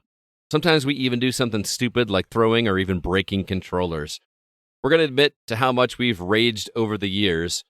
Before we get into why, I want to know if you've ever actually caused any damage to anything when you got angry at a game. And if not, what do you actually do when you get upset at a game? Okay, so you guys know I'm not a violent person. So no, I have not caused damage to anything. If I even drop, say, a disc or a book, I apologize to it because it hurts my heart. So I cannot damage anything on purpose. If I do it accidentally, I feel terrible. So no, I've never damaged anything due to being angry at a game. What I do. So I crack myself up with that stupid joke. Oh man. Usually I just cuss a lot. Stuff that I don't say on the podcast. And I don't usually say it in real life, but when I get frustrated enough, they just come flowing out. Oh, I see. Yeah, they start flying out of you. Yeah. Yeah, I'm with Alyssa. I don't really get mad. They're just video games. Yeah, it's not worth, breaking a television screen or a controller or I've never someone's nose if you throw the controller at a person. I've never thrown anything. I think, I was just growing up, my brothers or my mother would chuck stuff at people they were angry at and stuff like that. So I just never, that translated to me I shouldn't express yourself that way. That doesn't seem like it's accomplishing much. Yeah. So, although it is pretty funny when, I make my brother mad and he chucks a Mountain Dew can through 2 doorways and actually gets me in the back of the head. That's pretty, he should be on the baseball That's team. an impressive throw, but also that's what I'm saying, yeah. That had to have hurt. it didn't feel great, but it's hard to be mad because I'm like, that was a hell of a shot. But besides that, no, I just don't get. I'm sure, like I'd be like a hot losing streak in a multiplayer game or something, and then you kind of feel the frustration building, and then you're like, well, now I'm doing worse because I can feel, I'm too upset to be good now. But then I just kind of turn it off. Yeah. The controllers, especially now, dude, they're too expensive to They're be so expensive. Risking like that. So no, I don't think I've ever broken anything. I don't think I actually have broken a controller, but I came close. I came close to flinging my controller against the wall when I played Dante's Inferno, that final boss of that game. Oh yeah? Was against Penis Satan? Yes. There wasn't even that stage. That stage wasn't as bad as the one where it was like he was like in the background doing shockwaves at you. Oh yes, yeah. Yeah, I remember Dude, that. I was so angry. I seriously contemplated throwing it. I was so mad. The closest I ever got to like really doing any damage was when I was a kid. If you guys have ever even noticed, Alyssa, you haven't met me in person, but if I get excited about something, I get fidgety. And it's the same way with when I'm angry. Any kind of excited, whether good excited or bad excited, I do weird things with my body. Like I'll like do a fist bump or something like that, or not a fist bump, but like I'll like clench my fists in excitement. I feel like I have to let something out, and when I'm angry, sometimes I'll punch a pillow or something like that. But when I was a kid, I took my frustration on the controller once, but not by throwing it against a wall. I was very young, to be clear. Okay, but I would take my controller and I would bite the upper right-hand corner. What the hell? And just like bite down on it hard because I was so mad. To the point that like for years I had a controller that just had these like bite marks on the corner of it. Oh, wow. And I believe I blamed it on my brother because my brother was 5 years younger than me, and of course the younger brother is going to chew on controller. That's what he's going to do. Classy move. Yeah. So that's the closest I've ever gotten to actually doing any damage. But yeah, it's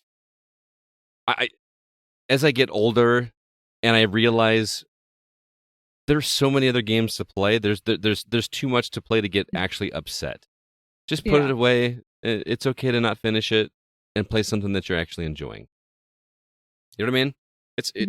It's harder for me to do that with things like, say, books. I can't tell you a time I started a book and didn't finish a book. Yeah. You know what I mean? Because like it's something in the back of my mind is going to be like, there's going to be something that's going to turn this around, and it's going to be worth listening to. Stephen King's what's that? What's the Dark Tower was not one of those situations. Gunslinger didn't turn around for you? No. I don't know if I'm going to go back to that series. I don't even know if I could tell you what happened in that book. But with games, there's so many different types of games. There's some games that you don't finish, and there's just so much content out there. There's bound to be something that's going to be enjoyable. I'm not going to get angry, but I'm just going to find something that's going to make me happy instead of get upset about it nowadays. Well, yeah, it's interesting because you think of I love Souls-likes, and they certainly can kick your ass, but it's almost, to me, is like, no, you're not going to win. Mm-hmm. It's almost like a rallying cry for me. And you can certainly feel yourself frustrating, but it's always like, I'm like, come on, man, after the moth dives, he sends that little laser beam out. What were you doing not dodging? Yeah. You knew to expect that. Like, I'm mad at myself. Oh, yeah. Exactly. It's the same with me. Like, if I'm actually enjoying the game and there's a part that I get frustrated at, like, I might, step away from it for a bit, but then I come back. I'm like, I have to defeat it. It's in me. Like, I have to do it. Right. I have to defeat it. I have to show it who's boss. Well, and sometimes it's a mark of a good game when it's a game that speaks to you in a way that Zack just described, where it was your mistake. It was not a flaw of the game's design. You know what I mean? Yeah. Where if it's completely unfair and there's no way I could have passed that time, or there's just no way to know that. Now, like something like Souls games is a little bit different because those are learned by trial, right? Mm-hmm. Right. Or your old, beloved NES platformers, right, are a lot of pattern memorization as well. And in those games are fun to learn, and memorize. And to me, I like that kind of challenge of having to almost master the level or the boss. Yeah. Makes sense. And I used to. I'm old and I'm impatient and I have things to do. That is a big reason why I feel like I don't think I'll ever be able to be good at Bloodborne. I will never ever be able to be good at any Souls games. Even this Crab one that everyone is telling, like, Scott, you got to play this one. This is the one that's going to get you into Another Crab's Treasure, I think is what it's called. Yeah. Because I just don't have... Which is weird because I like roguelikes, right? Why would that one get you in more than others? Because it's got all these accessibility features that make it easy. So you can pause it. Yeah. Oh, okay. Like it's got all these settings that you can actually make yourself like God mode, like it just one hit kills everything, so you can just actually go through the game. Well, then you're not really playing a Souls like that at that point, right? Right, but it could be like it could be a stepping stone to a real one. I mean, I did put some time into Bloodborne, if you remember. Mm-hmm. So yeah. I feel like if Fallen Order is like the ideal stepping stone. If you didn't enjoy that, I just don't think Souls likes are for you. I mean, dude, I dropped that. It came to easy. Exactly. That's what I'm saying. Like, I just don't think that, and that's fine, you know? Yeah. I'm just saying, like, that's the easiest Souls like I can think of. I could not get the timing down, man. The parry timing just does not make sense in my head. I don't know why. And I'm usually decent at parry systems in other games, but I don't know what it is. But anyway, I was making a point and I totally forgot what it was. But yeah, when a game makes you feel like that was my mistake, I'm definitely going to try that again. You know what I mean? So it makes me less angry. It makes me more motivated to go back and do this. You know what I mean? So, yeah. So what are some examples of games that got you so upset? Oh, I got one more story to tell too. Okay. All right. Because I do yell. I do yell at my TV a lot. I try to do it when I'm home by myself, but sometimes I forget. And I forget how well the sound travels from my basement to upstairs until like I'm playing a game and I have the sound on and then I go upstairs to go to the bathroom or whatever and I can hear it clear as a bell in every room of the house. I'm like, oh my God. So everything that I've been yelling at the screen has been... There have been times where I will literally yell at the game itself. I've said to games many times in the past, what do you want me to do? I don't understand, because I get so frustrated when I play a game and it makes me feel dumb, because I consider myself to be a reasonably intelligent fella. Sure. And when a game makes me feel dumb, I get pissed, man. Like, because I'm not smart, and if the game is not communicating to me what I'm supposed to be doing or how I'm supposed to do this, I get upset. Clearly, it is a problem with me, because everybody else is not having a problem with this game. But that I do that often. I know I'm the issue there. It's my lack of skill. It's not a game's design most of the time. And then the other one is like my wife has called me out multiple times. She said, Scott, if you don't like playing pinball, then you need to turn it off. I don't think you'd like playing pinball, because I have cussed at my pinball FX screen more times than I am proud of. I get really mad at pinball. That's because you're trying to go for those high scores, I assume, right? Yeah, you make that one mistake and you're like, yeah, I get it. That doesn't mean you don't enjoy it. I know, but you should hear some of the colorful metaphors that come out of my mouth when I'm playing pinball. You should set up a tape recorder next time so we can hear it. Oh, she gets annoyed between that and, like, you know how when you play a pinball table and they have like those recorded voice actors that aren't the actual voice actors from Star Wars, but they sound close. And they say the same lines every time you start the table over again. She's like, I'm done hearing Darth Vader say that line. It's got to stop. Like, you know, because I get frustrated and then I just start over, just reset the table, and start the whole thing over. Yeah, whatever. But so those are things that I do. I do yell at my screen. Not as much lately. I feel like I get frustrated when it's a game that I am dedicated to finish because I want to review it. But I'm to the point where if I'm not having fun with a game that I purchased just for me and I'm not reviewing it, I'm not gonna suffer through it anymore, man. Life's too short. Play. Yep. There are plenty of other games to play. Yep. That's true. So what are some examples of games that got you so upset that made you quit out of frustration and never look back? Like games that were unfairly difficult or I cannot speak today, or so utterly bad that you just said forget it and dropped it without a second thought. or through a controller at the wall, which apparently I'm the only one that came close to that. Let's start with Alyssa. What do you got? Well, I don't think I've ever really rage quit a game. If I quit a game, it's because I'm just not enjoying it. So I'll just, never play it again. Yeah. Because most of the time, I will come back to the game if I'm enjoying it and finish it, even if it makes me angry and cuss and stuff. Like, I'll take a break from it, come back, and usually that first try after I come back, I'm good. I got past it. Just had to calm down a little bit. But a couple games I remember quitting just because, well, one that came to my mind was Assassin's Creed Black Flag. I just could not get the naval combat down. And it was just frustrating me to no end, so I quit it. And I had bought that game too, so I'm like, well, that was, was it 60 when it came out? Probably, I don't know. $60 wasted. Also, the first Dark Souls, I loved Bloodborne. And the first Dark Souls, it wasn't due to the difficulty, it's just, I was so overwhelmed not knowing where to go that I got so frustrated that I just quit, because I'm like, I don't know which direction I should be going. Like, I have no clue. Because you could go different ways once you get to that hub area. Such is the Dark Souls way. Yeah. You have no idea where to go. Bloodborne, I was fine with. Like, I loved Bloodborne, but the first Dark Souls, for some reason, I was just like, once I got to that area and I got overwhelmed, I'm like, I can't do it. I just quit. But those are really the only two I could think of, because, again, I don't really rage quit games. I just quit them if I don't like them, or I guess if I get overwhelmed. You are so lucky, Alyssa. I think I get mad at games way more often than you do. Oh, I get mad. I just come back to them because I have to show them who's boss. There you go. I'm not letting it defeat me. That's a healthy attitude. I need to work on that. How about you, Zach?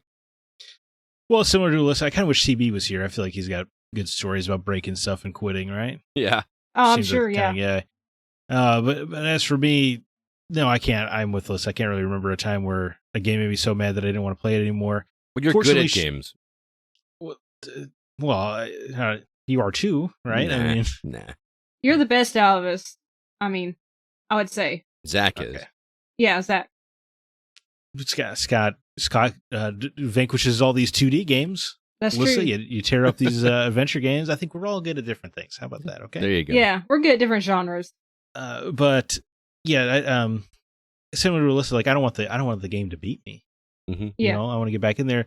Force Unleashed 2 came close because the last Vader fight is so terrible that it did make me mad. But ultimately, I needed to see the ending.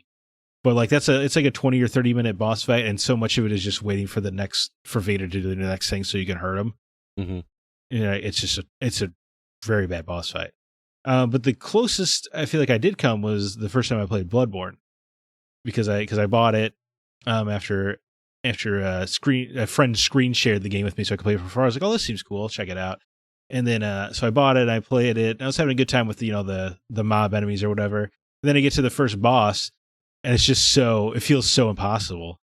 That I'm just like, this sucks. This game is terrible. Why would it waste a player's time like this? This is ridiculous. There's no way to even win this thing. And I just kept playing and playing, and spent hours on the cleric beast, and then I was like, this game's so stupid. I can't believe somebody would sell this game. And then I like try to go to bed. I can't go to bed. I'm so mad about Bloodborne. So I'm like, fine, F it, get back up, play it a couple more, beat him on like the third try after stepping away, and then had that rush of pure heroin into my veins, or at least I assume that's what heroin feels like. Yeah, where I was just like, oh, this is one of the best feelings in video games. Okay, I see. This is why they sell it. This isn't a waste of player time at all. You wasted your own time, but not being good enough, Zach. And then it was over, and I played the absolute hell out of Bloodborne. Went back, played Dark Souls and all of those, and yeah, I absolutely loved it. And it was a weird experience because I remember I played Demon Souls when it came out, and I remember beating it. And I remember thinking like, this actually isn't that hard. All you have to do is just kind of hunker down behind a shield. I don't know what people are talking about, And but then Bloodborne, it demanded so much more of you. You had to be so much more in the fight, And I don't know, it thrilled me to no end. So yeah, that's the closest I can think of is Bloodborne. That's all. You guys have great stories of redemption where you got angry and you came back and fought the good fight. I have a list, man. Whoa. I have a list. I mean, and this is a short list. I should go through like my Xbox library. This is what I should have done before the show: is go through there and just kind of went through and reminded of games that I bought that I never finished because I just got annoyed with it. I'm not having fun, and I'm not going to put myself through this, even though I paid the money for it. Or I'll go back to it someday when I'm in the mood. Have you ever done that where you play a game and you're like, I should like this game. It's just not clicking with me right now. I feel like I'm not in the mood for this style of game. Yeah, definitely. Like I was that way with XCOM, the original XCOM. Mm-hmm. Mm-hmm. I played like through 2 missions of that game, and I just could not push myself to go forward. I don't know why. Everything on paper says that I should like that game, and I don't know why. And you might if you go back to it. Yeah, and that's what I plan to. But anyway, the first one that came to mind was the original PlayStation Driver. Oh yeah, did you get past the tutorial? Nope. Never got past the tutorial. I was so stoked for that game. I'm playing a getaway driver. Like this is such a great concept. Yeah. Could not do those stupid trials in the parking lot garage where you had to like do like donuts and stuff around poles, and I was so mad. I was done with that. It is unquestionably the hardest part of the game is the tutorial. Like, do you even have to do that a whole lot in the game? No. I mean, you'll do some of that stuff, but like, we're just like do this slalom gating or whatever, and you had to do it all on such a tight time schedule too. Yeah, it was like very tight, very aggressive. No, there's nothing that demanding in the entire rest of the game. So I feel like I missed out on a really great game because I hear those are awesome. Yeah, they are great. Yeah. And I never got to see them. Ninja Gaiden 3. And I'm talking about the rebooted version, where it came to Xbox. Loved Ninja Gaiden. It was hard, super hard. Mm-hmm. Loved Ninja Gaiden 2. It was also very hard, brutal, difficult. And the third one just felt like everything that was cool about 1 and 2, they just said, nah, we're not going to do that anymore. We're going to have you fight a helicopter. Or I don't even remember what it was that I absolutely hated about that game, but I just... The fantasy of men and boys everywhere. Ninja versus helicopter. Yeah. The first 2 games were so cool, man. Like, sure, they got into some mysticism. You're fighting some demonic enemies and whatnot, but then they just became like, I'm running away from bullets. Like, there was some of that in the first one, I guess, but... Yeah, but that's not the part. Like Ninja, you remember that guy on the horseback that you're fighting, or when you're in like the burning bar, building or whatever, and you have a boss fight in there. Like, yeah, there's a giant spider creature with a woman's body. That was Alma, I think her name was. That was the toughest boss. I didn't leave Ninja Gaiden thinking, boy, I really hope I get to fight a tank next. Right. Now those were in some of the earlier ones too, but it was like one boss. Like I felt like I was running away from a helicopter for the first half of that game. Yeah, I never did play the third one, so maybe I dodged a bullet. Or maybe I just wasn't in the right mindset. Maybe that's when I need to go back and revisit. I did recently. I picked up the Ninja Gaiden collection. What was it? I don't remember if it was all 3 of them, but it was at least the first one, like the remastered one. And Sigma? Yeah, that game is hard, man. Like, that game is brutal. I used to be really good at that game, man. Like it was, getting it down. Anyway. Ikaruga is another one that CB would make fun of me for if you were here. Sure. My brain does not work with binary systems, and I don't know why. Yeah, that is a weird one. It's just it's a weird thing. If it's one or the other, I have a problem. I cannot wrap my brain around which color I need it to be on Ikaruga, and I just said, forget this. CB still to this day tries to get me to complain. I'm like, no, dude, I'm good. I don't need any more Ikaruga in my life. I've seen dudes play 2 versions of that game simultaneously. One with each hand. Oh. That's and ridiculous. I just can't even wrap my head. No. I'm sorry, not 2 games of it. He's playing like the 1-player and the 2-player together. One with one hand and one with the other, just doing the buttons with his thumb. And I can't. It breaks my brain to think how he does that. I can't even play the game 1. I got a deep cut from NES that I'm assuming neither of you have ever heard of. It's a game called Starship Hector. It was a shmup. It was not a shimacross. It was a shmup. It was. I could not get past the first stage, man, and I was, again, moderately good at video games when I was a kid, and I could not pass the first stage. It was hard. I borrowed it from a friend, and I was so excited. When you traded games with a buddy, and you got a game home and you can't wait to play just something new. You know what I mean? Mm-hmm. And then you just hate it. I like straight up rage quit. I brought it back to the next day. I'm like, you don't even need to bring the game back that I loaned you. Just get this game away from me. I hate it. I don't want to see it. Super Mario Brothers: The Lost Levels. Oh yeah, sure. That was the Super Mario Brothers 2 in Japan that they said we're not going to send it to America because they're not going to like it. It's going to be too hard. They were right, apparently. They were right. I never finished that game because, man, that game is it's not even fun.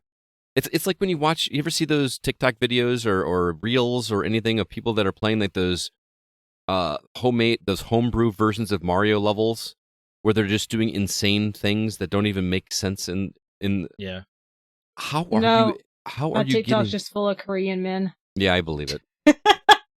I watch those and I go, first off, how do you think of that level design? And number two, how are you able to pull that off? It's just mind-boggling to me. Going more recent, Spider-Man 2. It was too hard? Not because of difficulty. I just was not having fun playing that game, man. I remember that happening with you. Yeah. It was I always assumed you would go back, though. You never did. I never did. Maybe because I've started it twice now. Oof. There's just so many systems in that game, man. There's just like, I mean, maybe you can answer this. Like, did you get into a rhythm where like you just have like a specific attack that you just kind of gravitate towards and use for the most part, or do you feel like you were using a lot of different things all the time? I mean, I feel like you probably could do that if you wanted. I did not. I just stuck with a couple. Yeah. Ones that were the most comfortable for me. I agree with you. I felt like that game didn't need all that. Mm-hmm. Yeah, I don't think it did either. And then there's just so many suits and so many, I felt no need or desire to go through and clear everything in that map, which is weird for me. And apparently the story is really awesome, and I got to a fight that was difficult for me. Huh? Who told you the story was really awesome? I was going to say, it wasn't Zack. No? Yeah. I thought you said the hairy stuff was actually cool, though. Yeah, no, but the game really falls apart in the third act. Oh, so I didn't. No, it's good until then, but I remember the moment Yeah, I agree. when I did quit, though. It was a difficulty thing. I was fighting in early on the first time you try to infiltrate Kraven, you like don't even know who Kraven is as Spider-Man, and they introduced these dog things you have to fight. Those were they were tough for me too. I was like, I'm just not having fun, and I turned it off, and I think I installed it right away. I was just like, I'm done. Wow. So you did rage quit Spider-Man 2? A little bit, but it was more because I was just fed up with everything else at the same time. Yeah, you were already bored with it. Maybe you're losing your luster for open world games. You don't play Assassin's Creed anymore either. Maybe. I mean, I only didn't play Valhalla. Like I loved Odyssey and Origins. Oh, I'm sorry. I like those a lot. So. I can't believe you liked Odyssey. I loved Odyssey. Loved it. You loved Odyssey. I did. Okay. A lot of people did, but I think I put. Wait. Am I mixing them up? Origins was the one that was in the pyramids, right? Yes. I loved that one. Okay. Odyssey. That makes sense. Odyssey was Greek. I mean, I did everything in that game, so I did everything in that game. Yeah, if you love it, all the more power to you. Yeah. I don't want to judge you. Speaking of Assassin's Creed, I straight up rage quit Revelations. And I think I've talked about this in the past. The tower defense? Because the tower defense. As soon as there was a tower defense thing, I immediately turned the game off and never went back. I love the tower defense. I was doing it every time it came up optionally. I was like, yeah, sign me up. I hated it.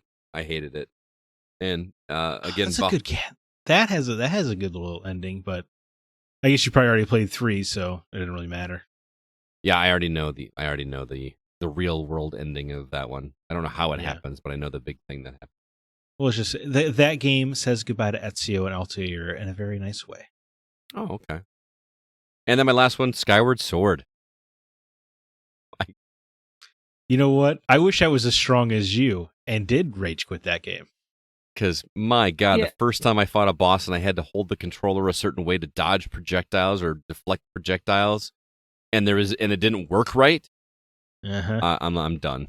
I'm done. That's a good point. Yeah, every time you take damage to Skyward Sword, it is not your fault. It really feels like that way. Yeah. Yeah. And it's too bad because the first dungeon was pretty good. I enjoyed the first dungeon. Well, that's my frustration with Skyward Sword is a lot of the dungeons are actually very good, but they are not worth getting to. Mm-hmm. I didn't rage quit it. I was just bored with it and stopped playing. Yeah. God, I wish what did I give that? I gave the game like a 4.5, I think, for the site or something like that. Yeah, it's pretty low. Yeah, it was pretty brutal. Decent little story as well. But yeah, it's just doesn't play very well. That sucks. You need to fight the same boring, slow boss like 4 or 5 times in that game. Oh, yeah. Where you just have to like wait for him to crawl up a hill. God, that game's not good. It's what I'm getting at. And we were so stoked for that game too. Like after straight for the remaster, because you're like, yeah, finally they'll fix it up. They didn't. They did not. They probably did as much as you could. Well, I mean, I think back that was early on in the Wii's life cycle, right? That was like their first try to do a Zelda game. That was late. That was like 2012. Was it? Yeah, because they had the Wii Motion Plus. Remember? And that didn't come until much later. So Twilight Princess came first? Yeah, it came right at the launch because it was a Wii game. It was a Wii GameCube. See, that doesn't make any sense because Twilight Princess was great. Yes, it was. Well, it was designed with the controller in mind, whereas Skyward Sword was designed with motion controls in mind. So that's a big difference. But also just the structure of Skyward Sword is interesting with the flying birds and you drop onto the islands and stuff. No, is cool. Anyway, so that's my list. Yeah. And I probably could have had many, many more, but that's all I had. Let's go see what the community said. Over on Facebook, Jay Unkin says Battletoads. I would really like to know the number of people that actually beat Battletoads when they were a kid. I'm not talking like when you're an adult and you're trying to like do a stream or whatever. Yeah. How many kids actually beat Battletoads? I don't think I ever got past the ice stage in the original Battletoads. That game is unforgivingly difficult. Right. Luckily, I've never played it, so I don't know. I haven't either. Oh, really? I've just heard stories about how difficult it is. Well, what's funny is like the first level is great. First level is no problem whatsoever. You can get through that first. I can make it through the entire first level without taking a hit. Wow. Second level gets a little bit harder. You're kind of going down a cavern, like rappelling down a cavern and picking crows and stuff like that. It's hard, but it's not impossible. And then you get to the speeder bike level. Of course, yeah, the infamous speeder bike level. And that's brutal. It's not impossible. But once you get past that and you start getting into the ice stages and the snake levels, I've watched replays of these games that I've never seen these levels, and I'm like, how in the world did any kid do this? It's just not. It's not even fun. I don't know. You have to go. We should do that one on our summer, when we all get together.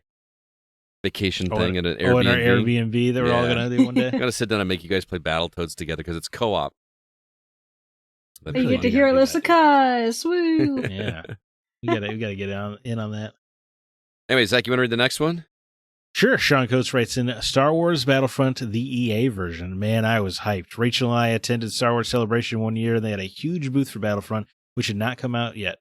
We stood in line for 3 hours just to see a 5-minute presentation on the game, including actual gameplay, which no one else had seen at that point. It was the main reason I bought a PS4, so yeah, I was hyped. And then the game came out. I suck at multiplayer, so of course I was constantly getting my ass handed to me on every match, to the point where it was just not fun. And there was no real single-player options to speak of. I got so frustrated once I kicked a trash can. When it came to Battlefront 2, I remember renting it first through GameFly. Remember GameFly? Dude, they're still around, homie. They are. I got burned once, so I didn't want to commit to it again. And thank goodness I didn't buy it at that point. I didn't actually pick up a copy of Battlefront 2 until well after the loot box controversy was settled and it had a real single-player offering. Oh, boy. I played that single player. It was okay. Battlefront 2? Yeah, it was. Was it the one where you played as like an Empire person that defected? Right, but she defects like 5 minutes into it, so you're like, that kind of sucks. Why did you even set me up as an Empire person? Yeah, that's the one. And then she Forrest Gumps her way through Star Wars. Yeah, that's a good way to put it. Oh, hey, Han. Oh no, thank God Luke Skywalker's here to save me. Oh my God, that was a close call. I barely escaped Darth Vader. I think Darth Vader's actually, he's dead in that point in the story. But the point is, like, you're just stumbling your way into every important character. Oh, Lando, he shows up to help you like storm a base. You're like, what the hell is going on with this story? Yeah. It's ridiculous. But yeah, Battlefront's not good, so I understand not wanting to play it. But you recommend the remake of the originals, right? Hell yeah, of course. Absolutely. Yeah. Alyssa? Is it Alicia Deadly D? That's how I would say it. Okay. If I said it wrong, I'm sorry, Alicia. I haven't heard from Alicia in a minute. She's up in Wisconsin. She and her late husband put me up for a night when I was staying up there at the Minneapolis. I'm sorry, they're in Minneapolis. And when I went to the video game music festival or video game music convention, super sweet lady. She says, mine's not really a game. I cannot manage to grasp jump mechanics. I don't need tips. Everyone has tried to help and I'm hopeless. So any game that adds a jump mechanic that is used frequently is rage quit by me after I inevitably yeet myself off something unintentionally repeatedly. That's hilarious. I have problems with platformers too, Alicia. Well, jumping with platformers, and I do yeet myself off a lot with those, so I understand the frustration. Alicia has also played Stardew Valley more than any person I think I know personally. Last time I talked to her in person years ago, she was over 500 hours in Stardew Valley. It's pretty impressive.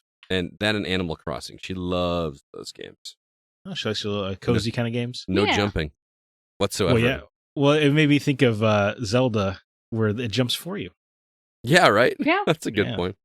So, maybe that's a good transition game. And that frustrated me the first time I played Ocarina of Time. When I was a kid, I was like, just let me jump, guys. Like, I can do it. Right. You know? But no. Link will be in charge of that, sir. Yeah. Troy Heinrich says, Star Ocean until the end of time on PS2. Get so close to the end, and then the enemies level up exponentially at the grinding, and the grinding to just get there is just no fun. I've not played Star Ocean. I watched my friend rage quit Star Ocean, but for a different reason. What was the reason? Because of there's a plot twist that essentially renders the events of that game and the two games before it meaningless. Oh, really? So he was pretty upset as a big Star Ocean fan. Wow. I did not know that. Yeah. Zack? Stephen John Rooney writes in, Rayman on the PS1 for me. Game got difficult, but still fair. However, trying to find every Electoon cage on every level ended several attempts at seeing the final zone and finally beating the game. Managed on the PS1 Classic console a couple of years ago with heavy save state use. But you know what that means, Steven? It may have taken you 15 years, but Rayman didn't get the better of you. Yeah. That's true. That's how I beat Super Ghouls and Ghosts on Super Nintendo, was with save states on the Switch. So you never really beat it then, right? You tell me. I'm kidding. No, yes, you did. I was being the internet. You know, the kind of people that are like, oh, you didn't beat Elden Ring if you used magic. You're like, well, then why is magic in the game? Yeah. Well, I mean, that's a little bit different argument. There was no save states in the original game. Yeah, I understand. But you know, Nintendo put it there for the re-release, right? So yeah. They wanted you to use it. Yeah. So how about that? It was a Capcom game, so it may not have been Capcom's call, but... The point is, you had a tool Yeah. and you use it. Stop trying to get yourself out of this. Yeah. I'm trying to give you something here. I appreciate it. Who's up, Alyssa? Yeah. If I butcher this name, I'm so terribly sorry. Xavier Sicard Charette? That's what I would have said. Okay. Xavier Sicard. Xavier Sicard Charette. That sounds good. Yeah. I'm sorry if I butchered it, if you're listening. Not a game that you can actually finish, but I've rage quit Escape from Tarkov many times. This game is just really hard and punishing. Make a little mistake, lose all your gear, and back to the lobby. Yet I found myself always going back to it. Yeah, I've not played Tarkov, but funny enough, Alicia's husband used to play that game all the time. He tried to get me into it when I went up to visit him, and I'm like, dude, this is not a game for me. See, this sounds awesome. And I think Hunt Showdown might do the same thing, where if your character dies, you just lose everything. Mm-hmm. That sounds cool, man. So those are some high stakes. I bet every time you're about to enter into a building, you think through every angle of it. Yeah, well, this is also online against people, so it's not so's Hunt. Yeah, but those are the two games. I think they're extraction. That's what extraction shooters, right? I believe so. Yes. Yeah. Yeah. I didn't think there was a loot aspect of it with Hunt Showdown, though. I thought that was just You do get upgrades, and if you die, you lose them. Do you? Man, it's been a while since I played that one. I remember that game. I thought was such a cool concept when I first saw it. Like being in like the bayous of Louisiana. Right. Yeah, Maybe I'm mistaken, but I should play it. I do own it, so I should probably play that. This next comment. Oh boy, Aaron Peterson. Assassin's Creed Black Flag. That game. I'm not alone. I loved that series until that game, and it just became a tedious bore of epic proportions. But when I got to skinning a freaking crocodile, as if that's something anyone has ever needed for an Assassin's Creed game, I rage quit and never looked back. It was abysmal. So much that I haven't finished an Assassin's Creed game since, and I adored that series until then. This is really funny to me because Aaron Peterson is a personal friend of mine, and he and I actually got into a fight over this because he would not Black Flag? Yes. To the point that like he texted me, he wouldn't let it go about how much he hated this game, and I loved it. And I wasn't trying to like get him to play it. I was just being like, dude, I like it. This is awesome. And it just kept going. No, this game sucks. An iguana. I am skinning an iguana. And I got so tired and fed up, I literally threw my phone across the room, and I was so mad. Stop talking to him. I mean, That's awesome. I've wanted to throw my phone across the room too, from people being like doing that. So I understand that frustration very well. Yeah, like we didn't talk for a while after that. Like there was a good stretch. We've kind of grown up a little bit since then, but yeah. Well, that's good. Now that you're 40 instead of 35. Shut up. Well, I guess Assassin's Creed was like 10 years ago, so yes, you're younger men. Yeah. However, I hate to say it, but Aaron, I kind of agree with you. I agree with you for Black Flag, but for different reasons. But that is the game where I was like, I don't think I care about this series anymore. Yeah. Okay, I thought like most people love that game, so I felt guilty saying that I quit because I just didn't like the naval combat. I thought Assassin's Creed Pirates made a lot of sense. It was just first of all, they started making the modern day story kind of a joke, if you remember, where it was like you're working at a game developer now. Yeah. And I was like, well, if you don't take this seriously, how can I? Mm-hmm. And then I didn't find Edward that compelling of a character. Yeah, he just kind of fell into it. Yeah, and then that seems fine. Although it did take him a little while to come around to the Creed, I guess. Yeah. But it really, a lot of it felt like we want to make a pirate game. Oh yeah, crap, we're making an Assassin's Creed game, aren't we? But yeah, to me, it started to get past what I loved about Assassin's Creed, where it was more. It had a lot of those Far Cry elements, and that's the stuff that wasn't in Assassin's Creed before that, not even in 3. So it's just kind of a bummer. It wasn't in 3? There was some of it, but it wasn't. If Black Flag, at least my memory of it, it's been a while since I played. It really felt like that stuff was borderline required. What, like the towers and stuff? Yeah, or like some of the hunting aspects and stuff like that. And 3 I thought had a good. You could hunt in that game, but it wasn't like as essential. Yeah, because I feel like Black Flag you need it for all your upgrades and stuff. Well, that was how you upgraded like your wallet, which was funny. Like you'd skin an entire elephant, right, to get a wallet. Which so you need 3 of them. Yeah, three elephants. And also the mission structure in Black Flag is terrible. Like those tailing missions in a boat. What the hell are you talking about? Oh, I remember those.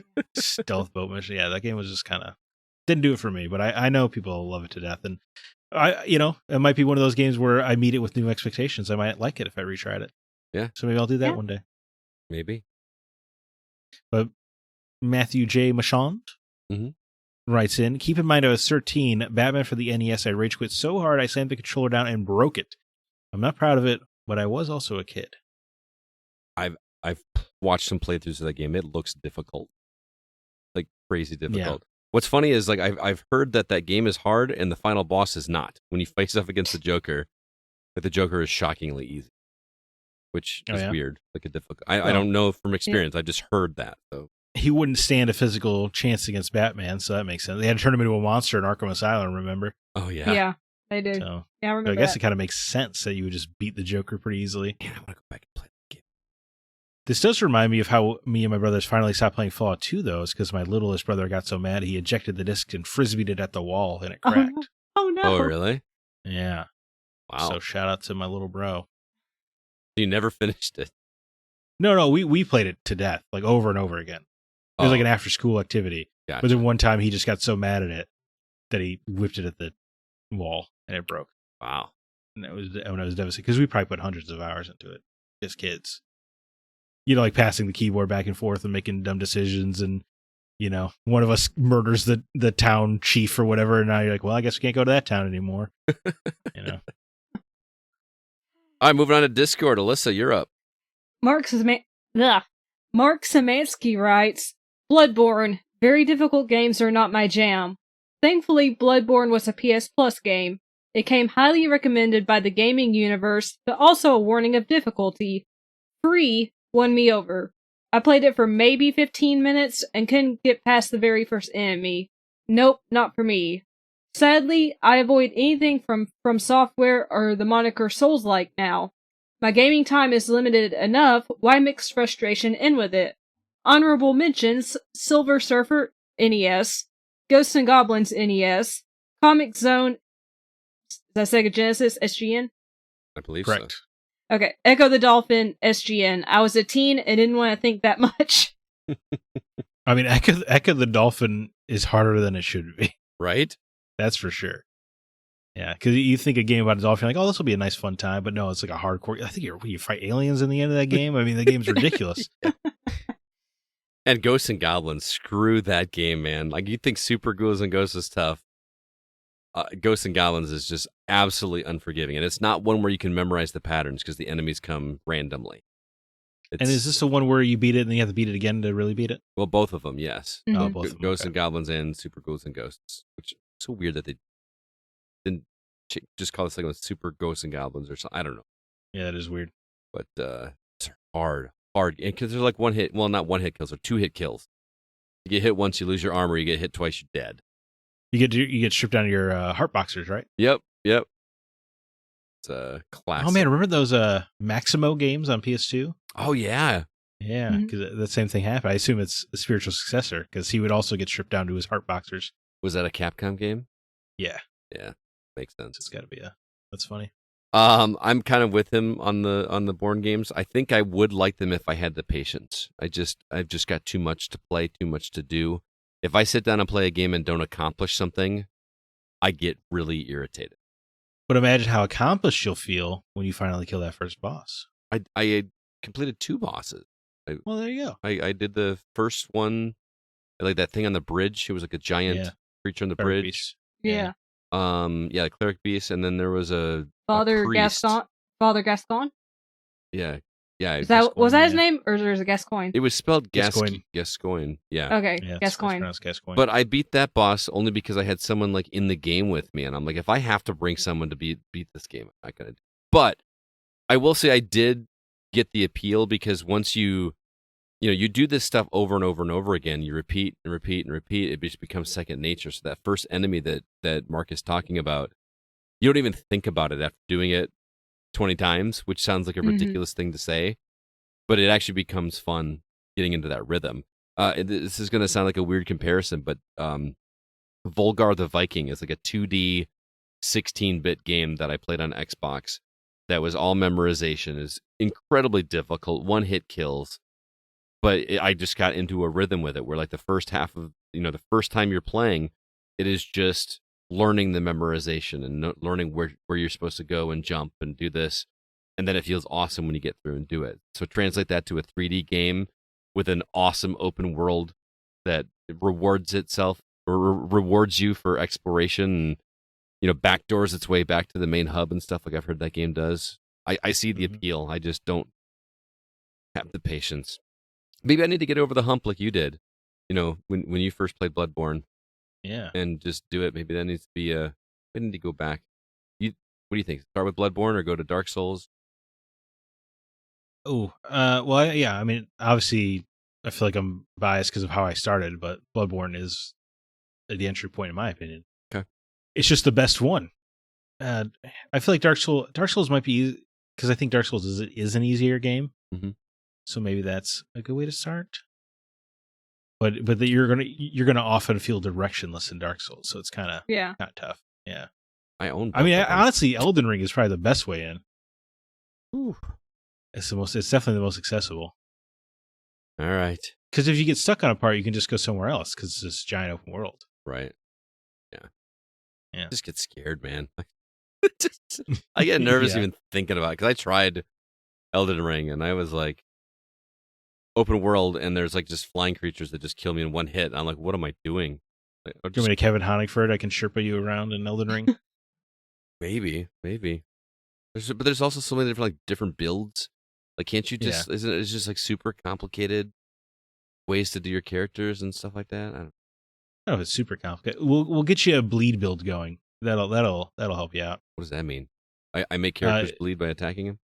Yeah, well, yeah, and the more you compound, if you compound the bleed quick enough, they'll basically like explode in a blood burst and do massive damage. Oh. It even works on bosses. Nice. Like it. Yeah. Moving on, Thomas Beck says, there was this game on Commodore 64 called Beachhead and Beachhead 2. I remember those games. Weren't they like turret shooters? Where like I don't know. I remember them. I'm not 62 like you, Scott. Shut up. I didn't play them. I remember them being so damn hard that I literally wrecked a joystick after getting beaten time after time by the computer. And during that pandemic, I was playing a mobile game, and it was going so badly I had so much bad luck that I threw my phone across the room on the bed, which then bounced off the bed against the radiator and needed a new screen. That was a painful and expensive lesson. I have never done anything like that again. See, dude, that's why you can't throw a controller either. These things are too expensive to be gambling like this. They're like $80 now, man. I remember when they were $50, and I was like, "That's so expensive." Now they're $80. Well, you used to have generic options too that are actually decent, and I feel like the generics now are $50. Right. Anyway, don't throw your phone. Is a good lesson to learn. Yeah. I'm sorry you had to learn it the hard way. I'm curious what game it was. Yeah, true. I am too. Yeah. Go ahead. Jacob Gunderson writes in, not a lot of things can get me to rage quit. Cheaters in games can, for sure. I used to be fairly decent at Call of Duty, but in recent years, with all the shady things and training wheels they have now, the game is unfun. I enjoy games of competition, but I quit the COD scene in a rage and never went back. They took the game and made it so the money and the CPU win. I don't care about losing to better players. I can learn from that. I can't learn from someone walking backwards into a corner for 40% more aim assist while using a skin that makes his DLC gun do even more damage. I didn't even get mad with the players. I got mad at the state of one of my favorite games and completely lost interest. I think about the skins and stuff from like, if I was a Call of Duty player, I don't think I could play it anymore because like you got like Nicki Minaj in there now. Oh yeah. Or like, Terminators or whatever. I'm like, this like totally ruins the entire idea of the military shooter. Yep. It would be tough to care anymore. Let alone the whatever the hell 40% aim assist thing is going on. I don't even understand what that is. Is that a cheat thing or is that a... I wonder does maybe the game help you aim better if you're walking backwards and people are using that to their advantage? I don't know. But you Does think it they make would nerf the reticle that? bigger? I don't know. Yeah, it's very strange. I don't know. I don't have enough information. Yeah, that's a different language than I I don't understand. For sure. Just I'm sure they'll be on Xbox Game Pass soon enough, Jacob, and you can play it for really cheap by that. At that point. Yeah. Got two more, Alyssa. Doc Sampson writes in, I'm not sure I've really rage quit any single player game and never come back because of it. There are plenty of games I just never finished, but not because of rage. Multiplayer online sports games like Madden or NHL used to be very high on my playlist, but cheaters and exploits and me getting older and slower caused me to almost completely abandon that part of those games. It's a shame, too, because I love the competition, but only if the scales are even. Yeah. So Doc Sampson needs like a playlist for like 40-plus-year-olds or something like that? Yeah, right. He also needs to get into gears. Sure, everyone should. Yeah. Well, and I don't know Doc Sampson's age, but I guess a playlist for 40-plus-year-olds wouldn't even work anyway because the 19-year-olds would just go in there to wreck shop. Right. Yep. Yeah. I miss being good at games like that. I used to be so good at like GoldenEye and stuff back in the day. Like I was like seriously competitive. Well, you got to remember there, so many fewer games came out, so you would spend more time with the multiplayer. Yep. Yeah, but now, as soon as you beat a game, 6 more that you want to play have come out. Yeah. I mean, like even Titanfall, and I played the mess out of Titanfalls online. Yeah, it was great. Titanfall 2. Tim Paulin might have my favorite comment of the day. He says, "I don't ever rage quit. I uninstall in frustration." That sounds like a laptop decal you'd be able to buy at a game store. Yeah, right. Yeah. We can make that happen. We can make that happen. There you go. What final comment, Paul Hine here? Yep. Define a rage quit. Throw a controller across the room. Only in some couch multiplayer GoldenEye, and the controller usually was aimed at someone. Oh my God! Is Paul Hine my little brother? Who was using trip mines and peeking at 4 inches of your screen? Uninstalled or just stopped playing? Jedi Survivor is one. Callisto Protocol was another. I was so hyped for both that neither lived up to expectations that I just uninstalled them with prejudice. I forgot about Callisto Protocol. That would have been on my list if I'd have thought about it. I definitely rage quit that game. Just because the mechanics were so different compared to Dead Space, or what? Yeah, it just was not what I wanted in that game at all. I felt like I was playing a Mike Tyson's Punch-Out game. I did have a little bit of ducking and weaving, yeah. It was odd. Oh, dude. I think Callisto Protocol was cool. I did not. And I was so hyped. I haven't played it, so I can't say which side of the fence I'm on. Callisto Protocol's biggest mistake is they wouldn't shut up about Dead Space while they were marketing it. So yeah, everyone was like, so you go in expecting Dead Space 4 and you get a completely different kind of survival horror game. Right. Rookie moves, guys. Yeah. That is all the comments. Thank you, everybody who wrote in. As always, it's been a lot of fun. Next week, we're doing something a little different. Zack and I are both going to be out of town. So, and I think somebody else, either you or CB, was not available. I can't remember. But we decided we're going to do what we hardly ever do. We're going to take next week off. So rather than a normal episode, what we're going to do is we're going to go to our back catalog and pull a couple Patreon episodes just to give you guys a taste of what Patreon is all about. I'm going to do those, and then in between, I'm going to do a pre-recorded review. Sean is reviewing a couple games for us, so you get to hear those.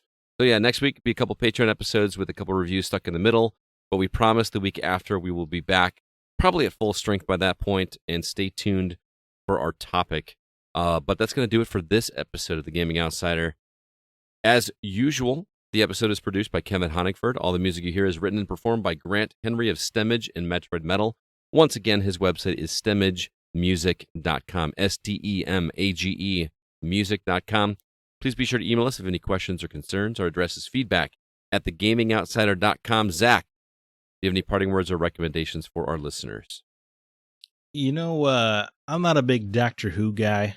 I watched the David Tennant stuff, and that was good back in the day. But I did check out the new one because of Shudigatwa being the Doctor, and it's been a lot of fun. Oh yeah. So the newest Doctor Who gets a little recommendation from me. Doctor Who is a tough thing to watch because you don't ever want to tell anybody you're watching it because Doctor Who fans are pretty insufferable. I was going to say I'm a Doctor Who fan, but I'm not insufferable. But I actually haven't. I need to watch the ending of the 13th Doctor's episodes, and then the 14th Doctor, and then the Shudigatwa episodes. So I'm a little behind. Yeah. I'm really here because I'm a huge fan of Sex Education, and he's in that. Mm-hmm. So I'm really here for him. And but he's just an electric, charismatic guy. He makes a lot of sense as the Doctor as well. He's just got that energy you want. So, or at least what I remember of the David Tennant era. But yeah, so I don't know that. Check it out if you haven't. It seems like a pretty easy, like kind of soft reboot entry point.